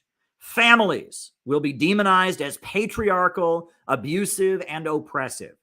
Religious organizations, fraternal groups, and all associations of people will be declared to be cults and widely demonized, if not forcibly broken apart. No ideology, church, or set of beliefs of any kind will be allowed to emerge and stand in the way of the mass programming of society carried out from above. Obedience to the social engineers will be described as freedom of mind and thinking for yourself. And all entities that would challenge their hegemony will be accused of brainwashing. Long-term relationships and even marriage will be discouraged. Every effort will be made to break each human being down into an atomized individual with no group or identity or ideology and no way of understanding the world. other than those deemed appropriate by the ruling elite. And 5, global war to preserve imperialism, a state of all-out constant war against Russia, China, Iran, Venezuela, and other countries that have broken out of the Western financial system will be the new normal. People will constantly be mobilized and required to display their virtue by raising money, performatively making statements, and otherwise supporting regime change operations. While most of the population will be drugged up, addicted, and barely conscious, a layer of mercenary professional super soldiers will be cultivated to carry out this relentless bombardment of all headquarters of resistance around the planet. This Bonapartist scheme by the richest of the rich and the tech overlords is intended to resolve the crisis of capitalism. The end game is reducing the population, reducing living standards, ending social unrest and opposition to austerity, crushing the global forces of resistance, and bringing the world, quote, back into balance. Like all other Bonapartist schemes to stabilize a naturally unstable system, it will ultimately fail. The problem of production organized for profit will not be resolved. Humanity's inherent nature as the tool-making creature that strives to reach a higher plane will ultimately win out. The question is how greatly and how long this neo-fascistic social engineering nightmare will be allowed to unfold, and how effective the resistance to it, both globally and domestically, can be. Bonapartist struggles between rival factions and the ruling class have historically opened the door to socialist revolutions and the overturning of capitalism. As is said, it is darkest before dawn. And while this nightmare, labeled globalism by the new right, hangs over us, the possibility of moving toward a society where human growth is no longer restrained by the irrationality of the market is also approaching. The coming period will be decisive as the contradiction of the prolonged capitalist crisis comes to a head. That's the last page of the second chapter of my new upcoming book. This book will be coming out next week. I'll put it on the screen for those of you who weren't there. This is my new book. This is my new book that will be released next week. Where is America Going? It's called Where is America Going? Marxism, MAGA, and the Coming Revolution. And that is the last page of the second chapter I just read to you. I lay out what the high-tech dark ages that the woke fascists are putting forward, what it is, right? I talk about other solutions. I talk about a lot of things in this new book. You're going to love this new book. This new book is the culmination of years of research, and I'm very excited about it. It'll be out next week, and everyone who comes to our conference, in March will get a copy. So, you know, it'll be kind of your gift. So why don't you come and get your copy and I can sign it for you at the conference. It's going to be quite a conference that we're going to have in March. And this book will be released next week. I am very, very excited about my new book.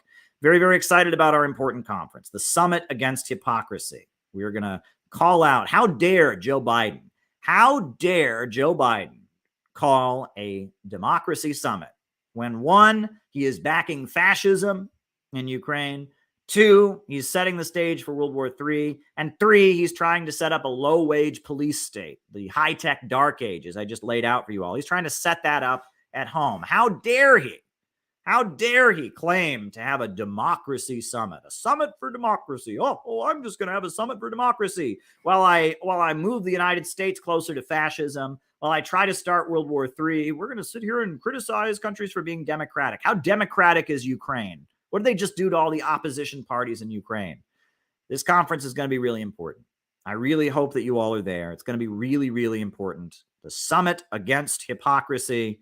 It's going to be really, really, really important. Let me see if I can find an image. You know, it's going to be great. It's going to be great. Here's the link, the Eventbrite. You can sign up and come to the Summit Against Hypocrisy in Washington, D.C. Great guest speakers. Jyoti Brar is going to be speaking. You know, it's going to be awesome. Greta Thunberg. Yeah, she'll be there. Greta Thunberg's totally going to be there. She's like, I used to think economic growth was fascism. How dare you? But Caleb changed my mind. No, Greta Thunberg will not be there. Garland Nixon, on the other hand, he will be there. Nick Brana from the People's Party is going to be there. Scott Ritter, it appears, is going to be there. And who else is going to be there? I mean, it's going to be, Don DeBar is going to be there. Daniel Villa is going to be there. Peter Coffin is going to be there. Shout out to Peter Coffin. Peter Coffin is going to be there. Peter Coffin's actually making a documentary about it, that'll be coming out afterwards. This is going to be a really important gathering.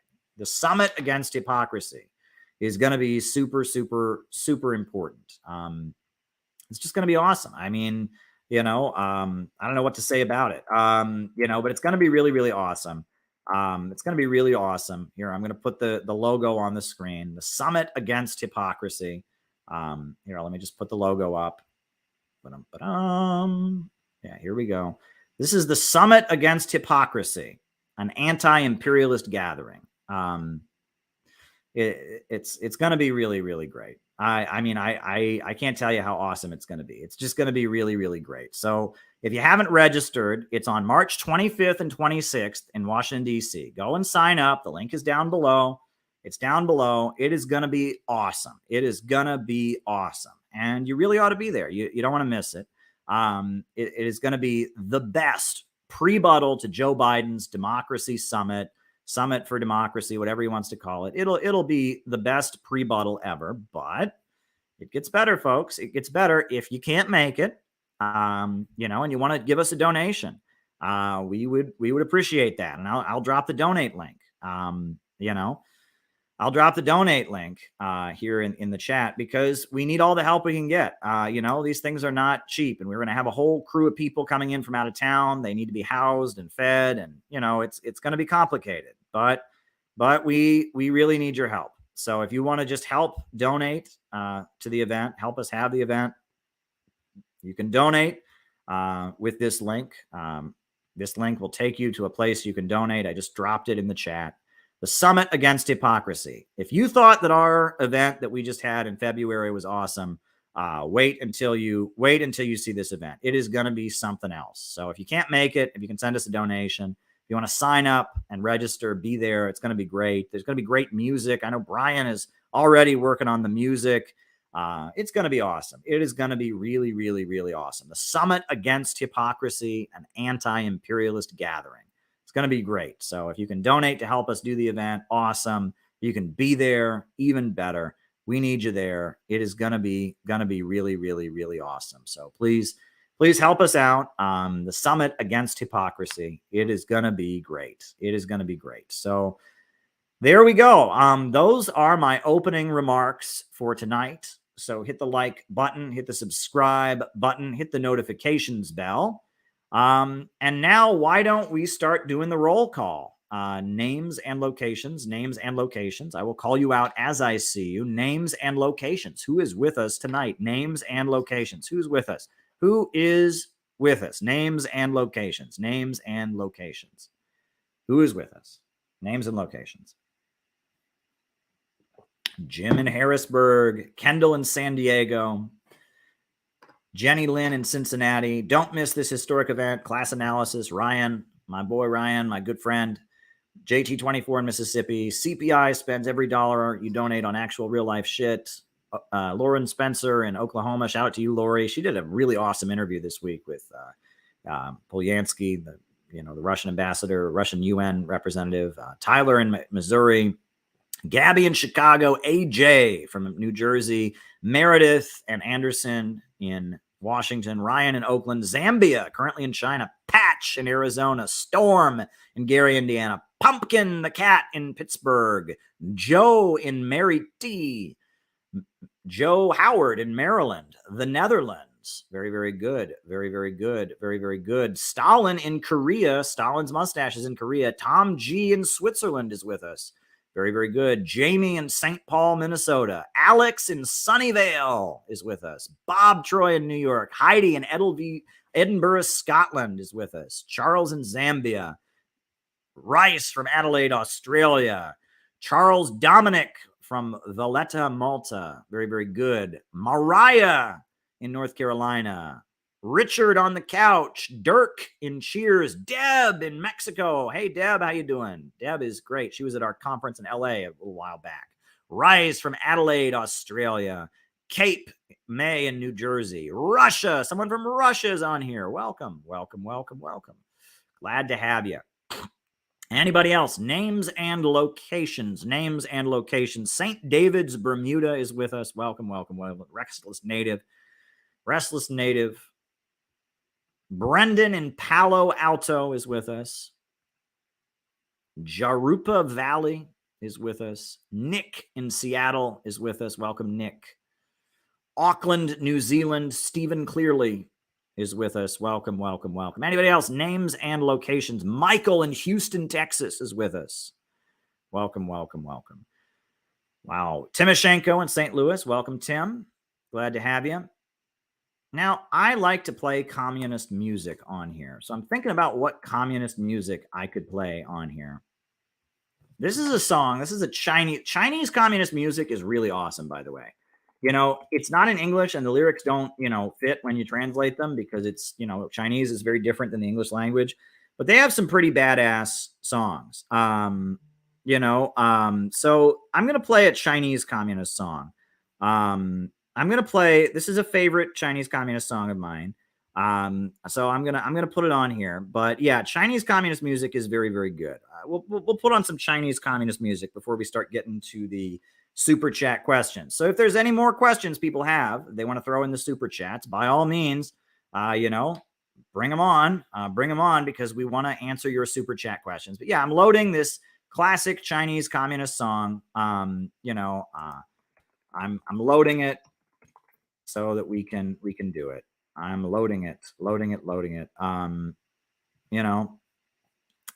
So yeah, it's coming along. We'll do this classic Chinese communist song, and we might do another Chinese communist song after this. But yeah, if folks have anything they want me to talk about here in the second half of the show, by all means, shoot me a super chat. I see someone in the Rockfin. Chris Leon said, why are more and more leftists trying to make leftism in America more socially conservative? I don't think they're doing that, but we'll write it down because he asked the question. So thank you, Chris, for your question. Why are more leftists in America trying to make leftism more socially conservative? That's the question he asked. And he said, as a gay man, I agree with a lot of revolutionary ideals, but the social conservatism, right? All right, I'm writing it down. I did hear you, Chris.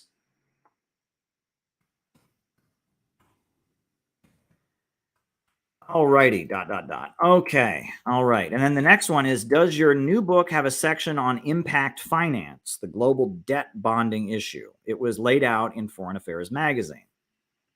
Okay, writing it down. Does your new book have a section on impact finance? Right, thank you for that. Thank you for that. I'll just tell you, the last book we put out is this book, Socialism, Utopian, and Scientific by Frederick Engels. We put out our new edition of it. Beautiful cover. Fox Green is a brilliant cover designer. He designed the cover for the new book. It's great. He designed this cover for Socialism, Utopian, and Scientific. And, this book is out there. I wrote like a 65-page introduction, putting in context this classic Marxist work by Frederick Engels. So Jason and Ruhe announces on Twitter that the introduction to this book, quote, defends manifest destiny and tells Black people to shut up.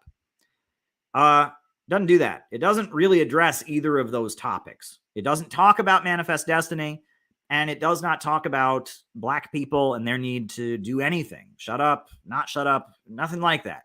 And that just shows you how ridiculous the smear artists are getting. I mean, this book is there, and you can read the introduction. The introduction is called Three Socialist Movements and the Global Crisis We Now Face. Nothing about manifest destiny, nothing about telling Black people to shut up. There's nothing about either of those things in there. And it just shows you that it does not matter what you do. They will make shit up. And I'm sure that they will make shit up about my new book, right? They'll look at the cover and they'll say, oh, this is a book about killing all ethnic minorities. They're going to look at the cover of my book that's coming out. Here, we'll put it on the screen again. This is the book that's being released next week. My new piece, my new book. This is the cover designed by the great Fox Green. Where is America going? Marxism, MAGA, and the Coming Revolution. And they're going to like announce to people that this book is all about killing ethnic minorities, or that this book is all about what? What are they going to say? It's about, I don't know. It's about pedophiles or something like that. I mean, they just lie. They just lie. This book is awesome. I worked very, very hard on this book. You know, we had some downtime in August, and that gave me time to really speed ahead with it. But it was still quite a bit of work. I mean, and I scrambled. I wanted to have it done in time for March. A lot of work went into this book. The bibliography is huge. You don't know how big the bibliography is. I mean, there's years of research that has gone into this. This is the culmination of years of research, this book I've written. I mean, I've spent years researching the various communist revolutions, researching CIA manipulation of leftist groups, researching the Congress for Cultural Freedom, researching, how the Chinese communists came to power, how the Bolsheviks came to power, researching economics, researching fascism, researching the divisions of the ruling class. This book is the culmination of years of research. And to be fair, those of you who watch these streams, you probably know a lot of the concepts because I've talked about them on here, but it doesn't count if I just talk about them on a stream. If it's just word of mouth, they have to be written down, right? If you don't write down a political concept, it's just a vague idea. Now it's in print, and that's what I'm happy about. Thank you to Jason for your layout work. Thank you to Fox Green for your beautiful cover you designed for it. Keep your eye out for it next week, and everyone who comes in March will get a copy of it. It will be your party favor if you come to the Summit Against Hypocrisy. So there we go. All right. So now we're going to play a Chinese communist song. That's going to be what we do here. Oh, I gotta open the file, and then I gotta put it on the screen.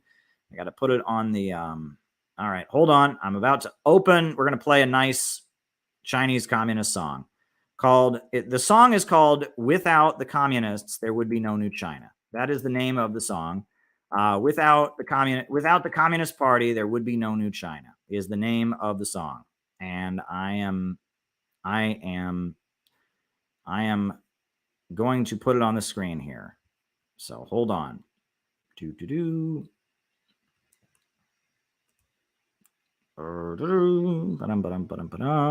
have to upload the file. Don't like having dead air time. I don't like silence. It's a weird thing. Some people are totally okay with silence. I am not. I don't like silence for whatever reason. I always want to fill the silence with something. So now that we've gotten that out of the way, now I can pull the music. So here you go.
So there you go. That was a favorite Chinese Communist Party song of mine. Without the communists, there would be no new China. Without the communists, there would be no new China. It's a song honoring the Chinese Communist Party. Now, this song is another favorite of mine. And this song, it has the English lyrics on the screen. So you'll be able to know what it means, because I've referenced this song before in speeches. This is a song that they teach Chinese school children. So in China, they have a national holiday. This is kind of fascinating to me. They have a national holiday in honor of this guy named Lei Fang. Lei Fang was a Chinese soldier who died in a car accident. He drove into a telephone pole and died. When he died, the Chinese government found his diary.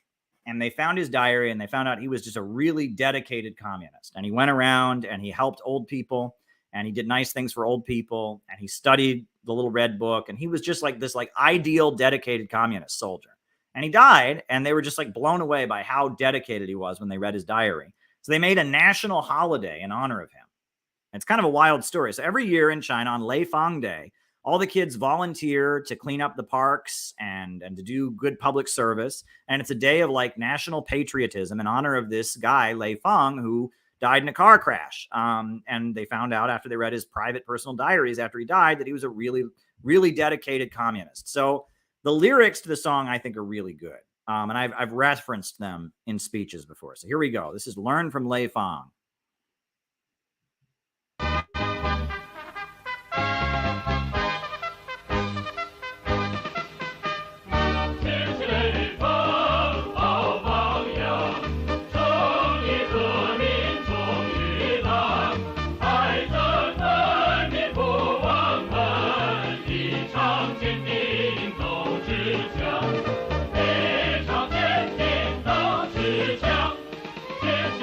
Bye.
So there you go.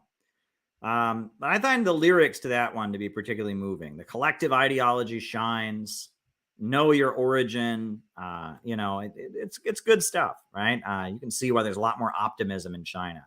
Why the society is marching ahead and building high-speed railway while we're falling apart. And, you can really, really see it. So I thought I would share that all with you. I'm always trying to share communist music with all of you. So there you go. So now I'm going to start answering super chat questions. Now, the first one we've got here is actually a request from Ryan that I play Donald Trump's anti-war, pro-growth speech. Now, I trust Ryan. I have not watched this yet. I've seen like a couple clips of it or whatever, but it's short. And so I'm going to bring it on and I'll react to it on the stream. I will react to it on the stream. So there you go. I will react on air. You will see my reaction to Donald Trump's pro-growth, anti-war speech. You will see it. Wild times, wild times. So thank you, Ryan, for this super chat. It is parsing the clip, and we will put on Donald Trump. Why don't I go to the next super chat while we're waiting for that?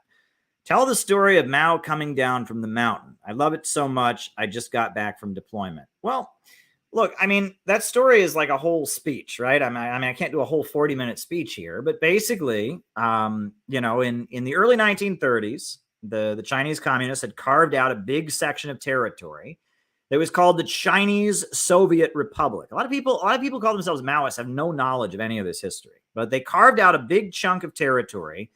They declared it to be the Chinese Soviet Republic. They declared their own government temporarily, the Chinese Soviet Republic. And so Chiang Kai-shek and the government of Germany, it was run by Hitler at the time, 1933, they sent their military to crush the Chinese Soviet Republic. And so Hans von Secht was a Nazi general who was deployed by the Nazis to China to work with Chiang Kai-shek to crush the Chinese Soviet Republic. And they were successful. The Chinese Soviet Republic was surrounded and they moved in on it and they crushed it. And so Mao and the communists, they had to retreat, and they retreated up into the mountains. And people thought the Chinese communists would never be heard from again. And that was the end of it. I don't know if you know this, but have you ever seen, well, anyway, in the Chinese newspapers back then, they didn't call them the Communist Army. They called them the Red Bandit Army. That's what they called them. The Red Bandit Army. It was like propaganda, the Red Bandit Army. So I always think about, if you ever watch Home Alone, you ever see Home Alone, the classic comedy children's movie from the 90s, they had the Wet Bandits. Well, Mao, he was the Red Bandits. Mao and his soldiers, they were the Red Bandits. They had the Wet Bandits in Home Alone. They have the Red Bandits in Mao's was the Red Bandit Army, but they retreated up into the mountains. It was an epic defeat for the Chinese communists. They had a whole country basically set up, and they retreated up into the mountains. People thought Mao would never be heard from again. They thought communism would never be heard from. And then on top of that, there was a faction in the Chinese Communist Party that blamed Mao for the defeat. They blamed Mao for the defeat. So there was a faction in the Chinese Communist Party. They called themselves like the 28 Bolsheviks or something like that. And they were like backed by Stalin to try and remove Mao. And Mao defeated there was like an attempt to remove Mao from running the Chinese, the Communist Army. There was like an attempted coup against him, and it failed. And so Mao basically was being threatened by his own party. He was forced to retreat. They retreated up into the mountains. And then when they retreated up into the mountains, they had this infamous mountain trek, this famous mountain trek, and it was called the Long March. And the Long March, that was a very, very long march through the mountains. And the Chinese communists, they were marching on this very, very long trek called the Long March. And what was interesting is they would visit villages, and the villages would panic because every time these mountain villages had ever seen an army, the army had always come and robbed them. And when the Chinese Communist Army would get to these villages, they wouldn't rob them. And in fact, they would insist on paying for everything they took. Every spool of thread, every tiny bit of food, they paid for it. That was one of the rules. They had the rules of the Red Army was you could not receive gifts. The Red Army could not receive any gifts. They had to pay for everything. And so when people met the Chinese Red Army, it was a completely different experience. They were expecting the army to show up and steal all their crops and rape all the women and plunder the place. And instead, the Chinese communists, they showed up and they would not take any gifts without paying for it. Right. And that was a huge turning point. And so a lot of these peasants would see this and they'd be like, wow, there's something really different about this red bandit army. There's something really different about them. And so they recruited at every one of these villages they would go to. People in these little tiny villages, remote villages, the Red Army would show up and they would pay for everything that they took, they would pay for. And people would be like, something special about this army. And so the Red Army would recruit. People would be like, this is something special. And the Red Army would say, yeah, we're fighting for a whole new China. We're trying to get past all this corruption. We're trying to get past all this theft, and they would recruit. And so from village to village in the mountains, they're going from village to village in the mountains. They're recruiting and they're recruiting and they're recruiting. By the time Mao came down from the mountain, his army was like 10 times bigger than when it retreated up into the mountains.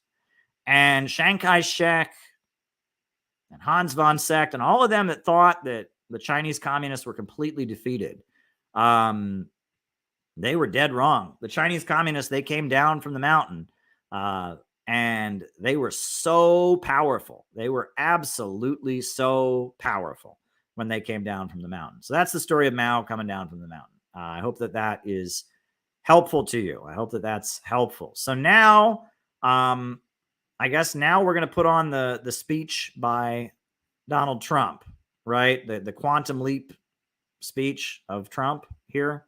We're going to do that. It's on the desktop here. So this was Ryan's suggestion. We're going to put the quantum leap Donald Trump speech. I haven't watched this before, so we'll see how it goes. I'll react on air. Americans pursued big dreams and daring projects that once seemed absolutely impossible. They pushed across an unsettled continent and built new cities in the wild frontier. They transformed American life with the interstate highway system. Magnificent it was. And they launched a vast network of satellites into orbit all around the earth. But today, our country has lost its boldness. Under my leadership, we will get it back in a very big way. If you look at just 3 years ago, what we were doing was unthinkable. How good it was, how great it was for our country. Our objective was... I must have missed that one. I must have missed that part, but continue. I like what I'm hearing so far, but except I don't remember the part, I don't remember this happening when he was president last time. Will be a quantum leap in the American standard of living. That's what will happen. Here are just a few of the ways we can do it. Almost 1/3 of the land mass of the United States is owned by the federal government, with just a very, very small portion of that land, just a fraction, 1/2 of 1%. Would you believe that? We should hold a contest to charter up to 10 new cities and award them to the best proposals for development. In other words, we'll actually build new cities in our country again. These freedom cities will reopen the frontier, reignite American imagination, and give hundreds of thousands of young people and other people, all hardworking families, a new shot at home ownership and, in fact, the American dream. Another big opportunity is in transportation. Dozens of major companies in the United States and China are racing to develop vertical takeoff and landing vehicles for families and individuals. Just as the United States led the automotive revolution in the last century, I want to ensure that America, not China, leads this revolution in air mobility. These breakthroughs can transform commerce, bring a giant infusion of wealth into rural America, and connect families in our country in new ways. Likewise, through our Strategic National Manufacturing Initiative, which is going to be very big and very, very successful, we will turn forgotten communities into hives of industry, producing the goods we will no longer import from China.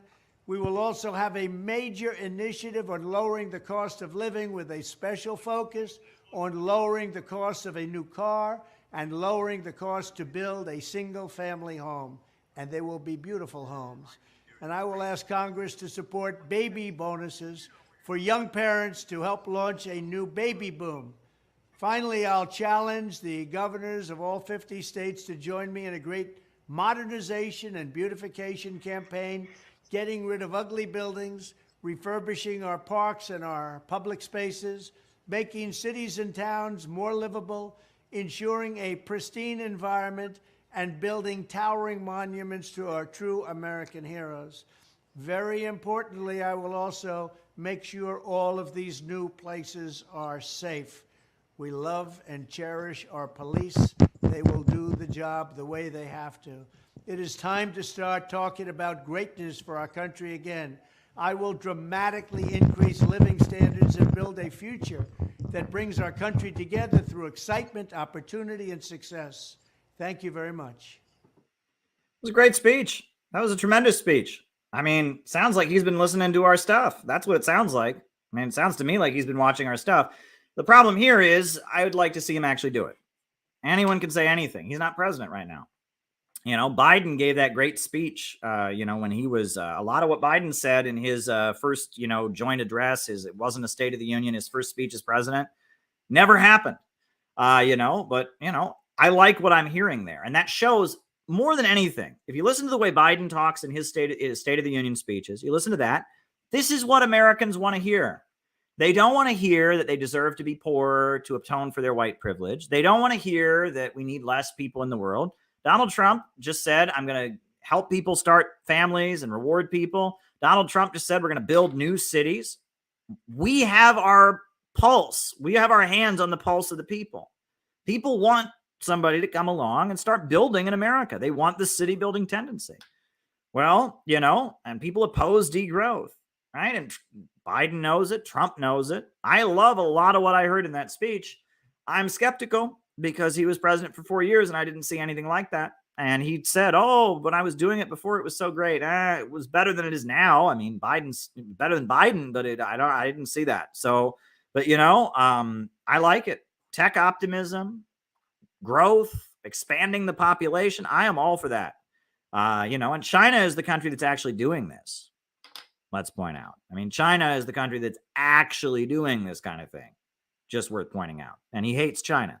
So, I got some questions there, but yeah, I mean, look, the MAGA at this point, as far as, people asking about my position on MAGA communism, I just told you, I just wrote a book that is about the closest thing to the MAGA Communist Manifesto that's ever been written. Okay. I invented MAGA communism. All right. Like, I mean, before Hinkle was talking about it, before Haas was talking about it, I was talking about it, but I never called it MAGA communism because, there's a lot of things in MAGA I don't agree with, like anti-immigrant stuff, like supporting Israel, U.S. foreign policy. But what does MAGA communism mean? That's my question. What does MAGA communism mean? If MAGA communism only means tapping into the desire to build a better country, to make America great again, that Donald Trump is tapping into, then I agree with it. If MAGA communism means engaging with people in Donald Trump's base about communism, then I agree with it. If MAGA communism means understanding that the MAGA people are the ones that are against the FBI, against the deep state, then I agree with it. If MAGA communism means, if it means understanding that the left is dead, but there are millions of working people in this country who want a stronger country, want the country to get better economically, and right now they are calling themselves MAGA, and that's who communists should be talking to, then I agree with it. So, I never called it MAGA communism because, you got to be a little more precise in how you describe things. And MAGA communism it was designed to be canceled. The brand was designed to be canceled. Haas and Hinkle, I am convinced they wanted to get attacked on social media. They wanted all the liberals to go, all the fake leftists to go, they wanted to get canceled. That's what that was about. It was designed to be canceled. It wasn't a very, I mean, a lot of things, honestly, a lot of things that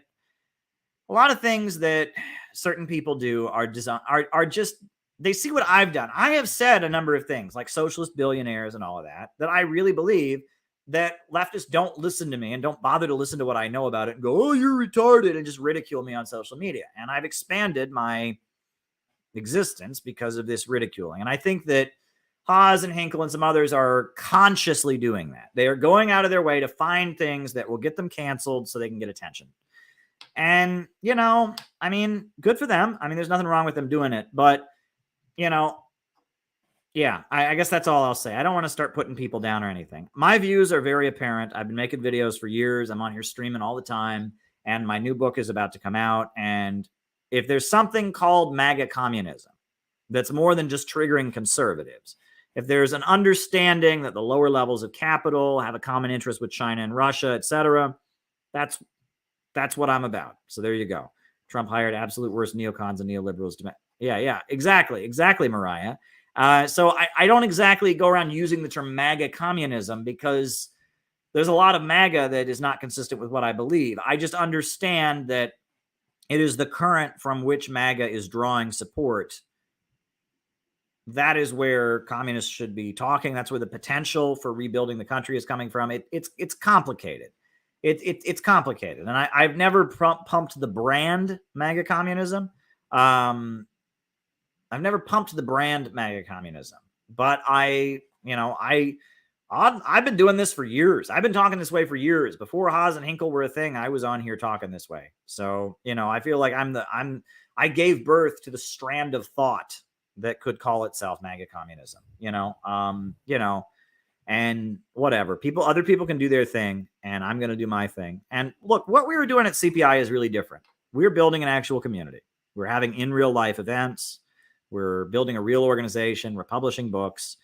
This isn't just a social media fandom. This is actually a real organization that has real events and real meetups. People are being mentored.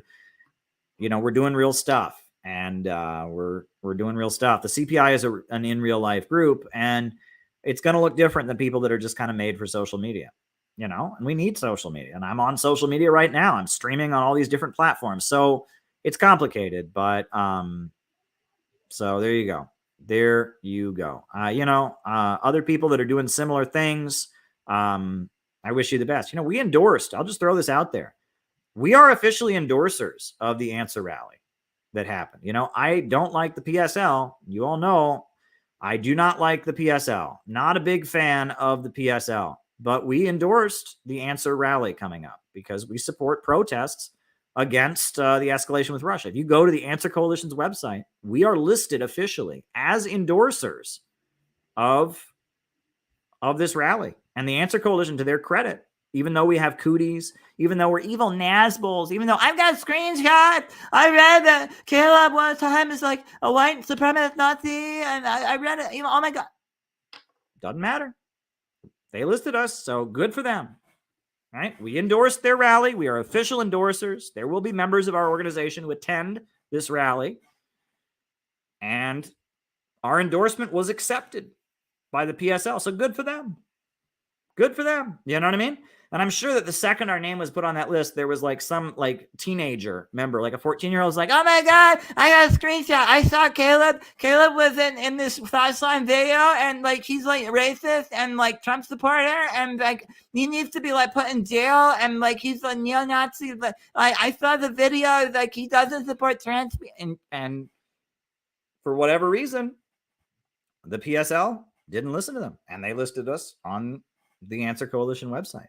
So good for them. Good for them. Good for them. Yeah. There's a protest happening against sending more weapons to Ukraine. I'm for it, even if it's called by people I don't like. That's all I got to say about it. And a lot of the people endorsing this rally did a lot of made a lot of shitty comments and stuff about the other rally. Well, we were official endorsers of the other rally. Now we're official endorsers of this rally. Yeah, there you go. There you go. There you go. I don't know what more there is to say about it. Next question. All right. Too bad DC Health owns the copyright for dialectical economics. I would love to see the CPI publish an edition. It's interesting. How does that work? Right? Because, this book is good. I mean, it's a good book. It's Lyndon LaRouche's Marxist textbook, his Introduction to Political Economy. It's when LaRouche was calling himself a Marxist. He really focuses on the question of what is productive labor. That's, and labor creating value, and what is productive labor. That's a really big part of what, he focuses on. But his stuff on fascism in here is very good. It's a good book. I think it's a great book. And it's, DC Heath, not Health. DC Heath and Company owns the copyright. So not sure. Yeah. Copyrights expire at some point. So maybe at some point it'll be in the public domain and we can republish it. It's a great book. It's a very, very good book. Is DC Heath still around as a publishing company? Yeah, it's a good book. And there's only so many copies of it out there. There's not many copies of it. So there you go. There you go. There you go. There you go. There you go. There you go. All right. We're going to do the next super chat question. Nazis hated socialism. Remember their poem, First They Came For. Well, yeah, the Nazis considered themselves to be National Socialists. That's what it was, the National Socialist German Workers' Party. They were opposed to Marxism and communism because they considered it to be foreign, and they believed in a right-wing socialism. They drew from Ernst Juncker. Ernst Juncker was the father of an ideology in Germany called Prussian socialism. It was this kind of militarism. They also drew from Oswald Spengler, who wrote The Decline of the West. He was a German right-winger. And Oswald Spengler, Spenglerian thought, argues that socialism and capitalism are just two sides of the human spirit. It says that we all have a drive for individualism and making money and, providing for our own family and our own success, and that's called capitalism. And that we also have a loyalty to our tribe, to our race, to our nation, and that's called socialism. That's what Spengler thought the difference between socialism and capitalism was. And he started saying, well, we need a right-wing socialism where instead of class struggle, we emphasize loyalty to one's tribe, nation as a form of socialism. And, right-wing anti-capitalism is something that, it's weird. U.S. politics is so shallow. It's so shallow. People have no idea that right-wing capitalism even exists, but it exists. The Catholic Church was against capitalism before it started. As it was starting, they were against it. So, the Nazis hated communism. They hated Marxism. That was the whole reason they were brought to power, was to exterminate and rid the world of Bolshevism.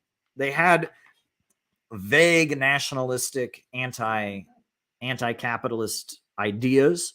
But when they came to power, they did not change property relations at any point. They barely nationalized anything. They very much were supplying, private companies with free labor from concentration camp inmates. They broke the labor unions. It crushed the labor movement. The Nazi state, there was nothing socialistic about it. It was a heavily controlled capitalism, a corporate state, corporatism. And it was all about making profits. And it was a military industrial complex. It was a prison industrial complex. So there you go. There you go. All righty. How do you break through 100 years of anti-communist propaganda with Trump supporters? Well, I think you got to focus on what you're for rather than labels. Don't focus on the ideology. Focus on what you're for. Because we sound a lot like that video of Trump we just showed. Focus on what we're for. Let the ideology come second. Don't make it about, I'm a communist. Are you against that or with that? They're going to say they're against it. Make it about what you're for. About the ideology. That's why we're called the Center for Political Innovation, not the communist. Right? We're called the Center for Political Innovation. It's a more disambiguous name. And honestly, to be fair to these Trump people, if I thought communism was the synthetic left, I would hate communism too. If I thought communism was the wokes, I would hate communism too. The wokes are actually fascists, but they have hijacked the left-wing narrative. And the right wing loves this. And they call them communists. They ain't communists. And they call themselves Marxists. They ain't Marxists. They are degrowth fascists, but they call themselves leftists. With Trump supporters, with the general population, you can just be about what you're about. But if you're dealing explicitly with Trump supporters, maybe focus on what you're for. And what we're for doesn't sound like what most communists are for. Most communists in America are for degrowth. They want everyone to be poorer. Most communists in America don't want government, control of major industries because they want worker cooperatives. Communism had nothing to do with the government. I watched a Voss video. It's actually just like worker cooperatives where it's like you start a business with your friends and you share the money, and then that's like socialism. It had nothing to do with the government. Like Stalin was the famous Hitler. Like I saw a Voss video. I mean, we don't want what the synthetic left wants. They want to grind everyone into poverty. They want cancel culture. They want to make all the big corporations absolute monopolies, but make them cooperatives, where we all get a piece wage. And I read to you the high-tech dark ages, but I can understand why Trump people would really hate communism. If I thought this was communism, what these people are doing, these scum, these vile, hateful people that are destroying communities, destroying the country, driving us into poverty, and are cheerleading for World War III, I would hate communism too. I don't blame them. So there you go. Books on Cuba's market reforms. I don't know any books on Cuba's more recent market reforms. I will recommend a book called Cuba Looks to the Year 2000. Cuba Looks to the Year 2000. Let me see what year that was probably. Yeah, Cuba Looks to the Year 2000 by Mark Frank. And that's about what Cuba did in the 90s after the fall of the Soviet Union, how they kept Cuba together. It talks about the Cuban punk movement. It talks about the special period and the sanctions. That's the book I would recommend if you want to know about Cuban economic reforms in the 90s. The more recent economic reforms, I don't know any books that have been published on that, but I'm open to hearing about them. If you know any books on Cuba's more recent market reforms, I would recommend them. The other thing that I really would recommend is Marta Harnecker.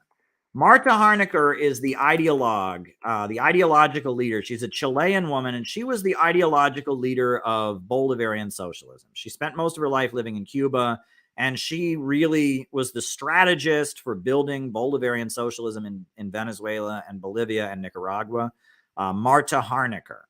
So look into Marta Harnecker's work. If you want to learn about 21st century socialism and what it's like, go check out Marta Harnecker. She died recently, but she was a Cold War ML communist, and then she helped,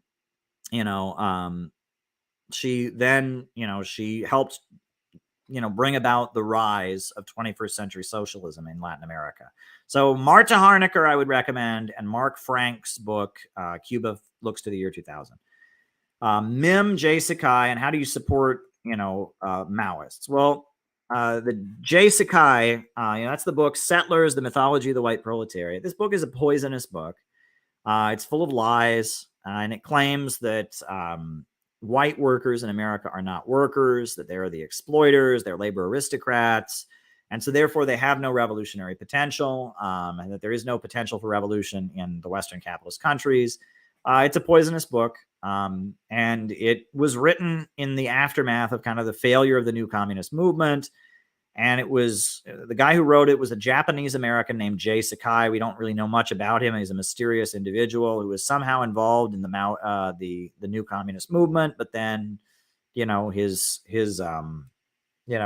book got published, but then his work was largely promoted by a very mysterious, shady communist group that was around in the 90s and in the early 2000s called the Maoist Internationalist Movement. No one ever met anyone from the group. You just find their newspaper sitting places. It was a very mysterious group, like some kind of government operation. Many people suspected it was some kind of FBI COINTELPRO thing because no one could ever meet anyone from the group. And then the leader of the group died. His name was Henry Park, and his obituary was very strange. He was like a professor in Ann Arbor, and he was a Korean American. He was a leader of this group, and no one had ever heard of him. No one had ever met him, but yet his newspapers just showed up places. And the whole group, MIM, it was a very strange formation, to say the least. It was just a very strange communist group that really promoted Jay Sakai's writings. So, there's that. How do you convert somebody away from that? Well, look, I was into that book when I was a teenager because I was angry. I was isolated and angry. The way to cure somebody of that book is to bring them into a communist community. That book is about isolation. That's what it's about. It's about you're all alone and you feel like you're the only communist and you're mad at all the people around you. And that's what it's about. The way to cure somebody of that is to help them join an organization, help them join a political group. Once they join a communist group and they start working with other people and actually achieving goals, building events, publishing things, then they'll start to see, oh, actually, it's not hopeless. Oh, we can actually do something. You know, that book is based on being in isolation. It's really popular among isolated internet communists because it tells them what they want to hear. Isolation and loneliness, it's like a cycle, right? So you're isolated and you're lonely. And so you get into an ideology. And that ideology makes you feel more isolated and lonely. And then you get into more isolated and lonely ideologies. And then you're more isolated and lonely. It's like incelism. You know, incelism is a cycle. All right. Young men, they can't get a girlfriend. It's not working out. They can't find a romantic partner. So they have some anger at women. And that's like a phase that every young man goes through, I'm convinced. You know, every young man has an incel phase, right? Before that was a thing. I mean, it wasn't a thing when I was a teenager, but there were times in my teen years I certainly felt that way. So every young man has his incel phase. But nowadays, when a young man is having his incel phase, he gets on the internet and he meets a bunch of other guys who feel that way. And they pump him full of more ideology to make him feel this way. And so he feels more lonely and isolated. So he gets back on the internet and it's a cycle and it builds on itself and it's toxic, right? And MIM, you know, settlerism, Jaisekaiism, Maoist third worldism, it's incel communism. That's what it is. It'll never happen. We'll never win everyone over. I'm smart, and I figured out that communism is the answer, but all the other Americans are just evil white settlers. There's no hope here. I'm isolated. I'm angry. It's incel communism. That's what it is. It's incel communism. So if you want to cure somebody of being an incel communist, get them to a communist gathering. They make friends. They meet people who believe in communism. Get them to start building events and conferences. Get them to start seeing how you find common ground with other people. Get them to do outreach. That's really important. Get them out on the street selling newspapers and leaflets. And that'll cure them of their incel communism. You know, I have told the story many times. When I was 15 years old, I spent a lot of time on the internet being a communist, but I wanted to go meet some communists. And in Cleveland, Ohio, there was a communist bookstore.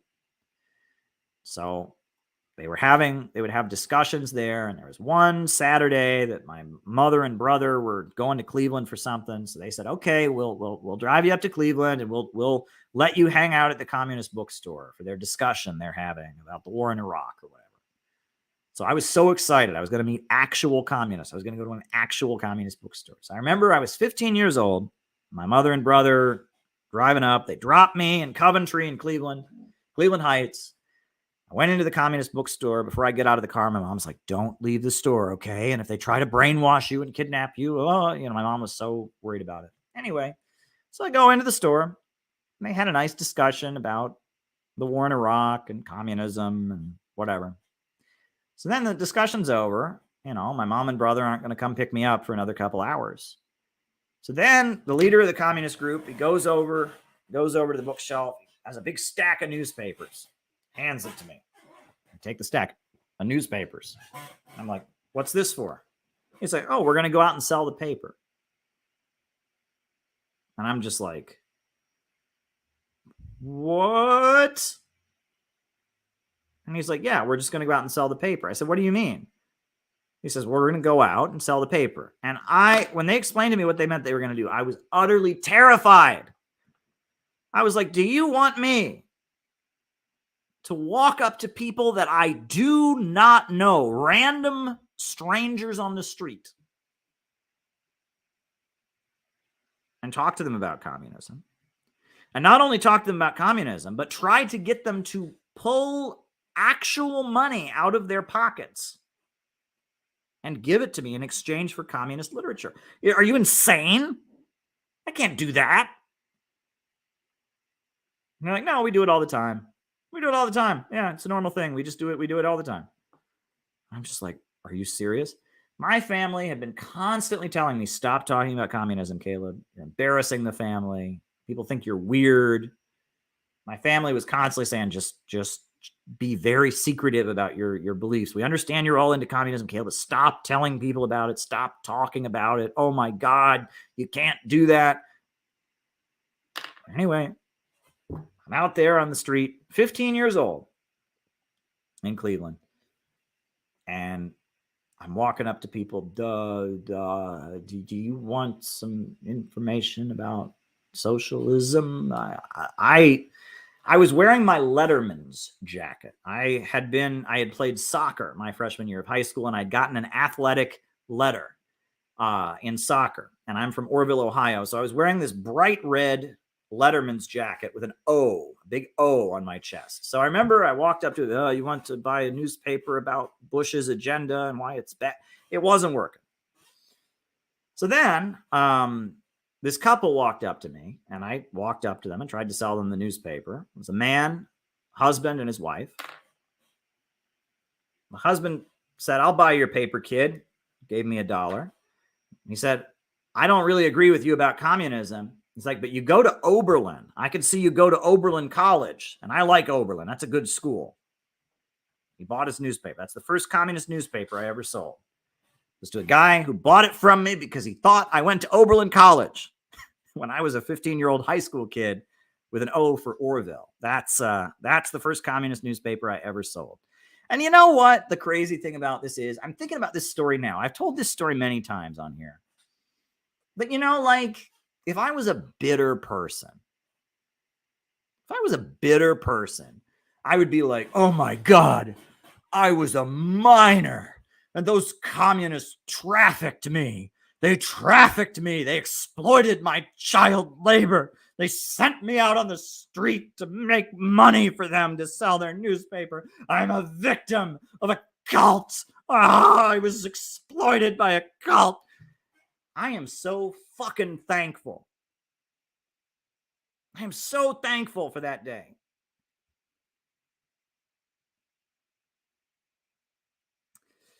It's one of the best things that ever happened to me.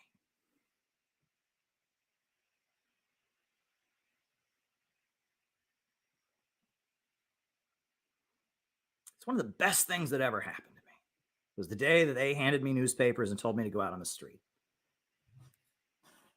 I wouldn't be where I am today if that hadn't happened.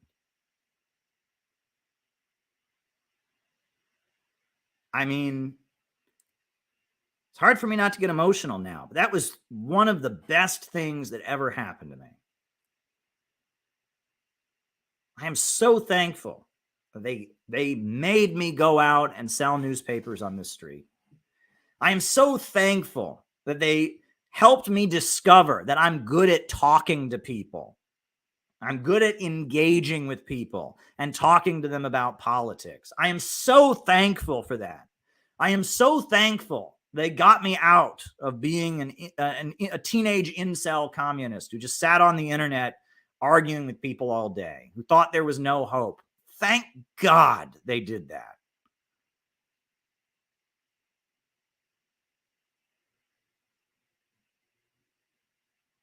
Thank God they did that. This was a communist group that I was friendly with them in high school. I wasn't even, after about a year in college, I broke with them. I'm not even going to say what communist group it was. Communist group has a lot of problems. I couldn't even stand them after a year. They were so crazy. And their views are pretty off the wall. I didn't agree with them about a lot of things, but that was one thing about them. Thank God they did that. That was one of the best things that ever happened to me. It was really one of the best things that ever happened to me. Got me out of my social isolation. Helped me learn to politically engage with people, to talk to people. I felt good about myself after I'd sell newspapers. And I started to have really good numbers. When I was in college, I could sell 10, 20 papers, Thank God they did that. And all these people who want to sit there and be on the internet and whine and complain, you can always make yourself into a victim. Some people are really victimized. There are things in this world that go on that are wrong. You can always make yourself into a victim. I was not victimized when I was 15 years old and the communists sent me out to sell newspapers on the street. That's probably illegal. You know, I mean, I don't know. I was underage. I was 15 years old. They were selling me out. I didn't get to keep any of the money. I gave it all to them. Thank God they did that. Good for them. Good for them. You know what I'm saying? And that's the problem, is that, you know, is that to really get things done in the world, sometimes you have to get out of your comfort zone. Someone has to push you out of your comfort zone, right? I wouldn't have done that by myself. If they'd presented it as an option, I would have said no. I can guarantee you, if they said, "Do you want to go sell the paper or just have coffee?" I would have said, "I'll have the coffee."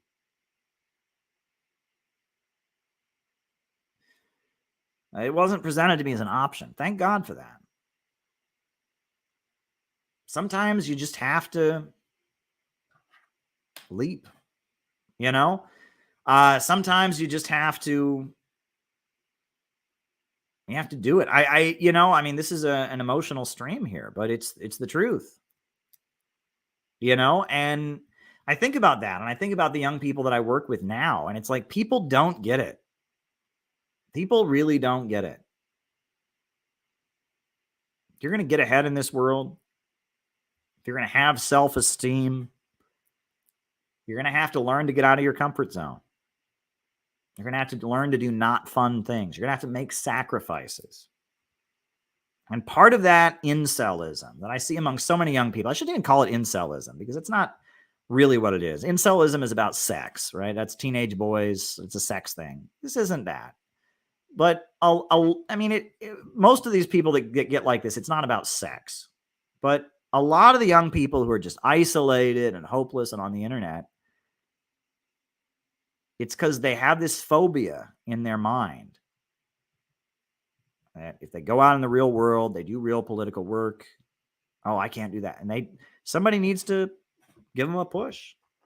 You know, somebody needs to give them a push. I got a push. Thank God I got a push.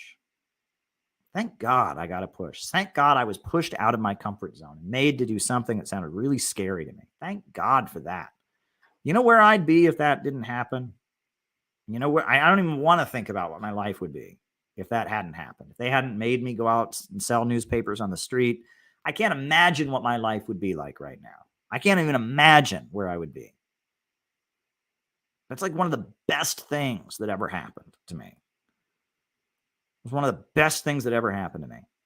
So, you know, and, you know, I mean, sometimes in life, in order to really get ahead, in order to really find your potential, you have to overcome your fears. You have to go out of your comfort zone.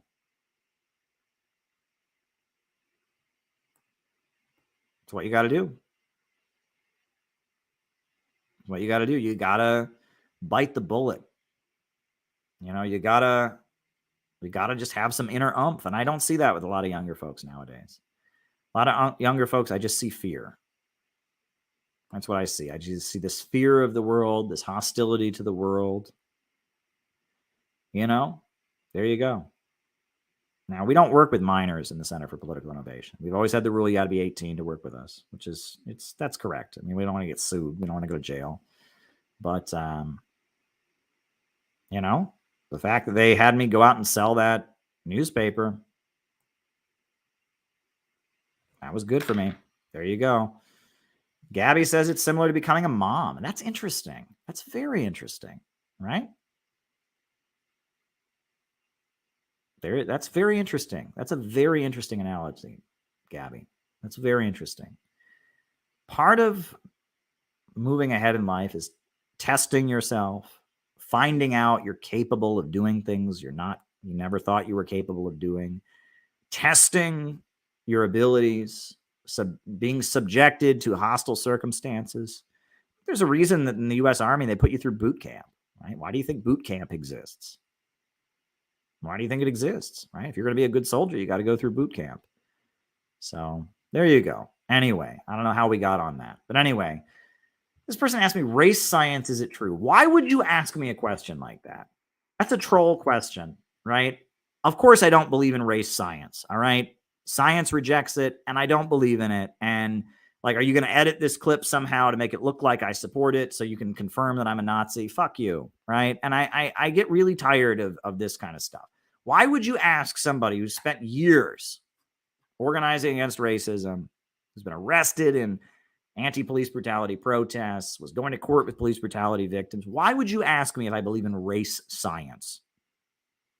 Seriously, that is, and that's how wokes are. It's like, whoever asked that, you're not actually interested in finding out if I'm really a Nazi. You decided that because you don't agree with me about Russia, you want to frame me in a negative light. So you asked that question in the hopes that I would answer it in the wrong way somehow. You're hoping that I would give you an answer to that question where I trip over my words or something like that, and then you can splice it out and call me a Nazi. Fuck you. Fuck you. I'm so tired of this. Do you think that actually defeats Nazism? No one is more anti-Nazi, more anti-white supremacist than I am. Okay? And that doesn't really matter to you, right? Because you want the social credit. You want to get a boost on Twitter by exposing somebody and painting me in a negative light. This is what social media does to your brain. That question, that troll question that person just asked, that's what social media does to your brain. Right? It makes you think, oh, why don't I ask Caleb what he thinks of race science? And if he trips over how he answers it, we can make it look exactly, we can make it look somehow. We can get a good clip that we can use to make it look like he's somehow a white supremacist. What goes through your mind to think that is a productive action? I have always been 100% against racism. I have been involved in anti-racist protests long before it was cool. Long before it was cool. At my college, when I was going to police brutality protests in college, I would come back. One of the big majors at my college was criminal justice. And I would tell people about the protests I was going to. And all the normal people would say to me, police brutality is not real. Police brutality is just made up. Like, no, like my uncle's a cop. My cousin's a cop. There's no such thing as police brutality. It was not a trendy thing to do, but I still did it because I'm not like the person who asked this question.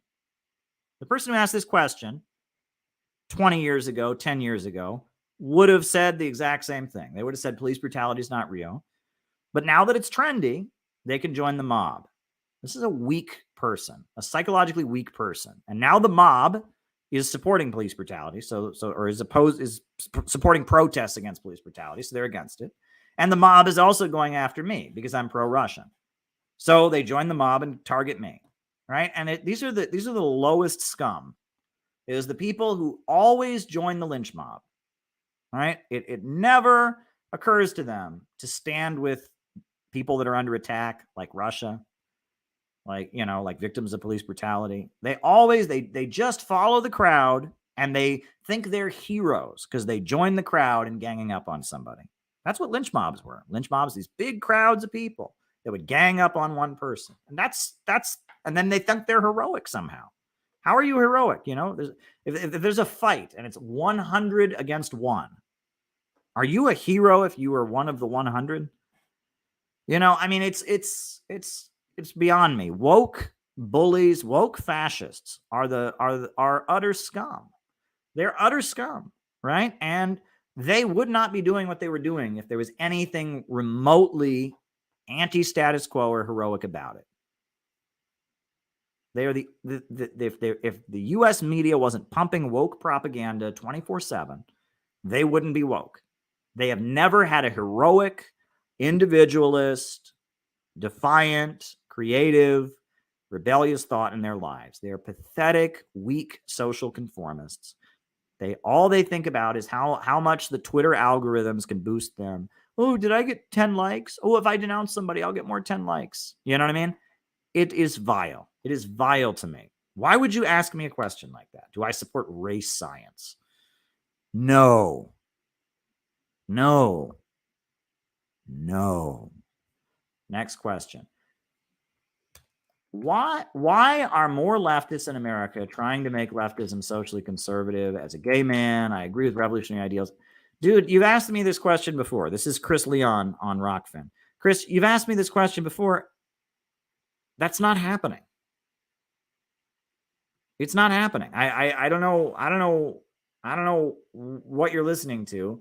I can't speak for Haas and Hinkle. They do their own thing and they have their own community. I wouldn't argue. I don't know if that's exactly what they're doing, but maybe that's what they're doing. I don't even know if that's the case. But besides people like, Haas and Hinkle, most of the left is not doing that. Most of the left is just obsessing with social liberalism. It doesn't care about economics, right? Most of the left says that economics, if you believe in left-wing economics, you're a class reductionist, you're a fascist. Most of the left is not pushing social conservatism, right? Because of your certain life circumstances, perhaps you're very sensitive to that. But I'm just telling you, that's just what you're describing is not happening. What you're describing is not happening. So, Chris, I don't know where you're getting this from, right? Maybe you ought to check out different people, but I'm on here. Am I socially conservative? I don't think so. I'm for abortion. Abortion should be legal. I'm for gay marriage. It should be legal. Those are the two issues, right? If you're socially conservative in the United States, it generally means you're against abortion being legal. I'm not. And it means you're against gay marriage being legal. I'm not. So I'm not socially conservative. I'm just not on board with the social left. Look, I'll say what I've said before, which is, I don't consider myself to be socially conservative at all. However, there's this woke thing, and I ain't a member of it, right?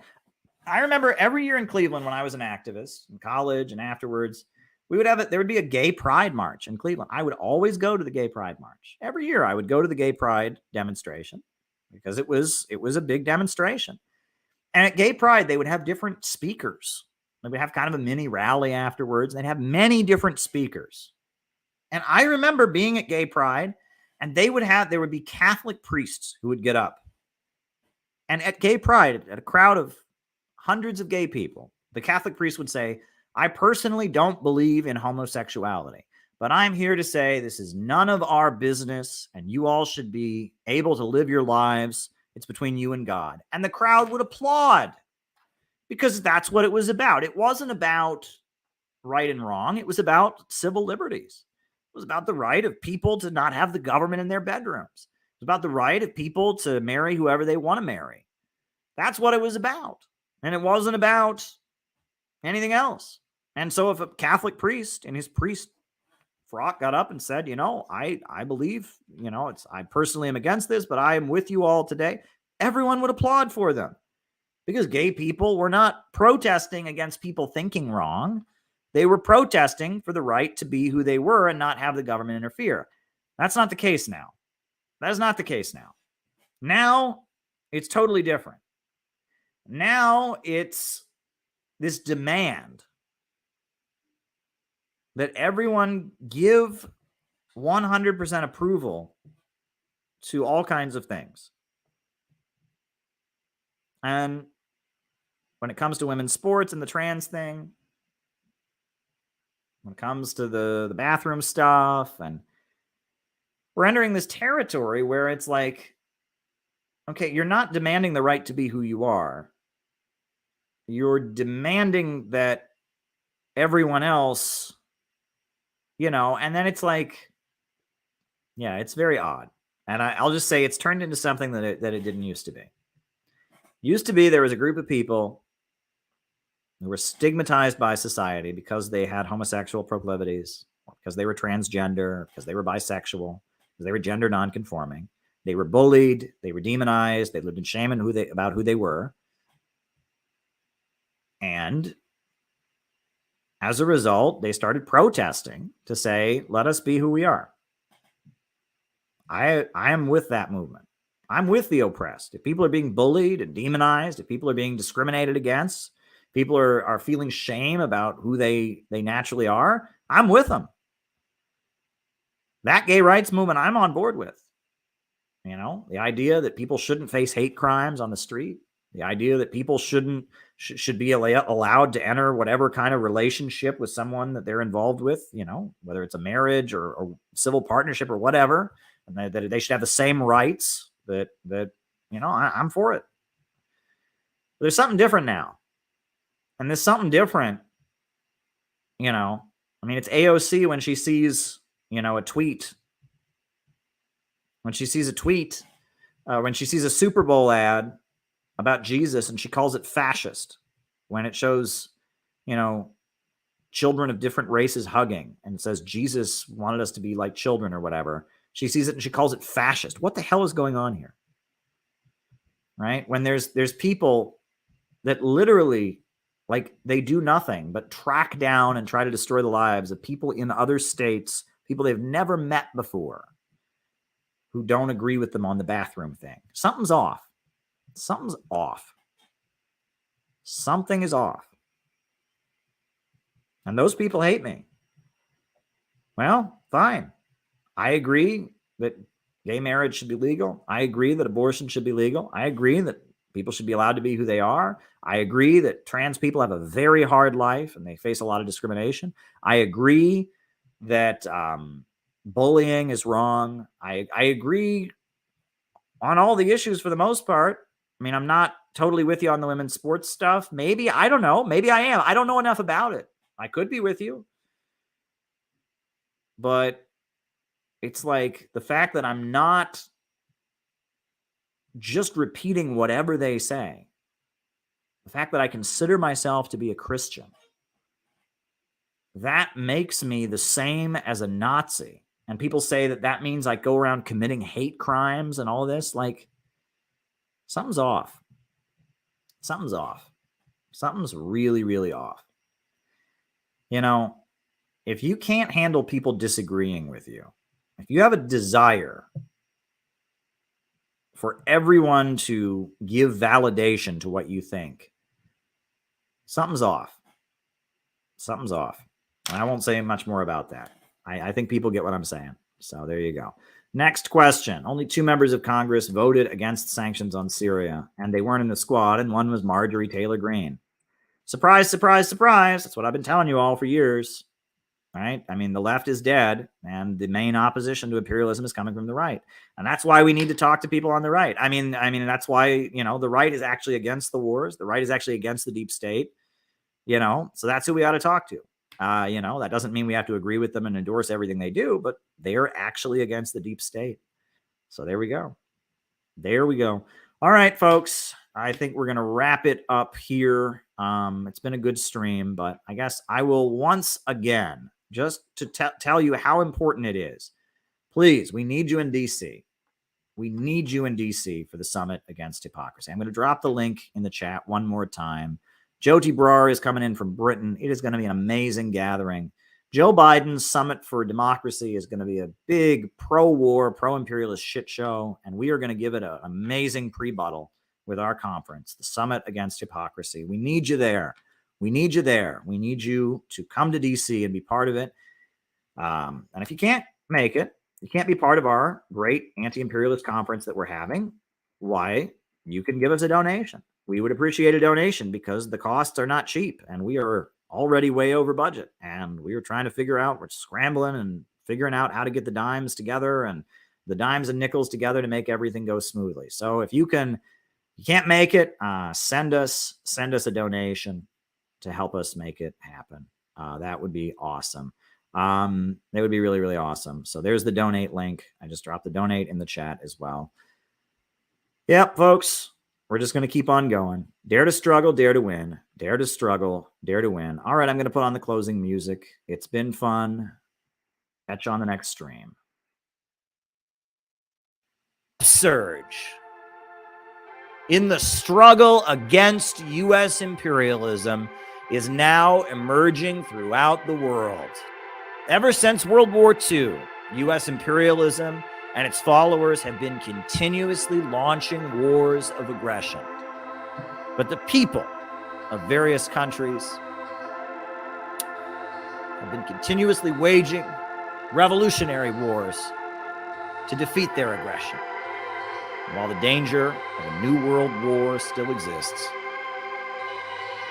and the people of all countries must get prepared, revolution is the main trend in the world today.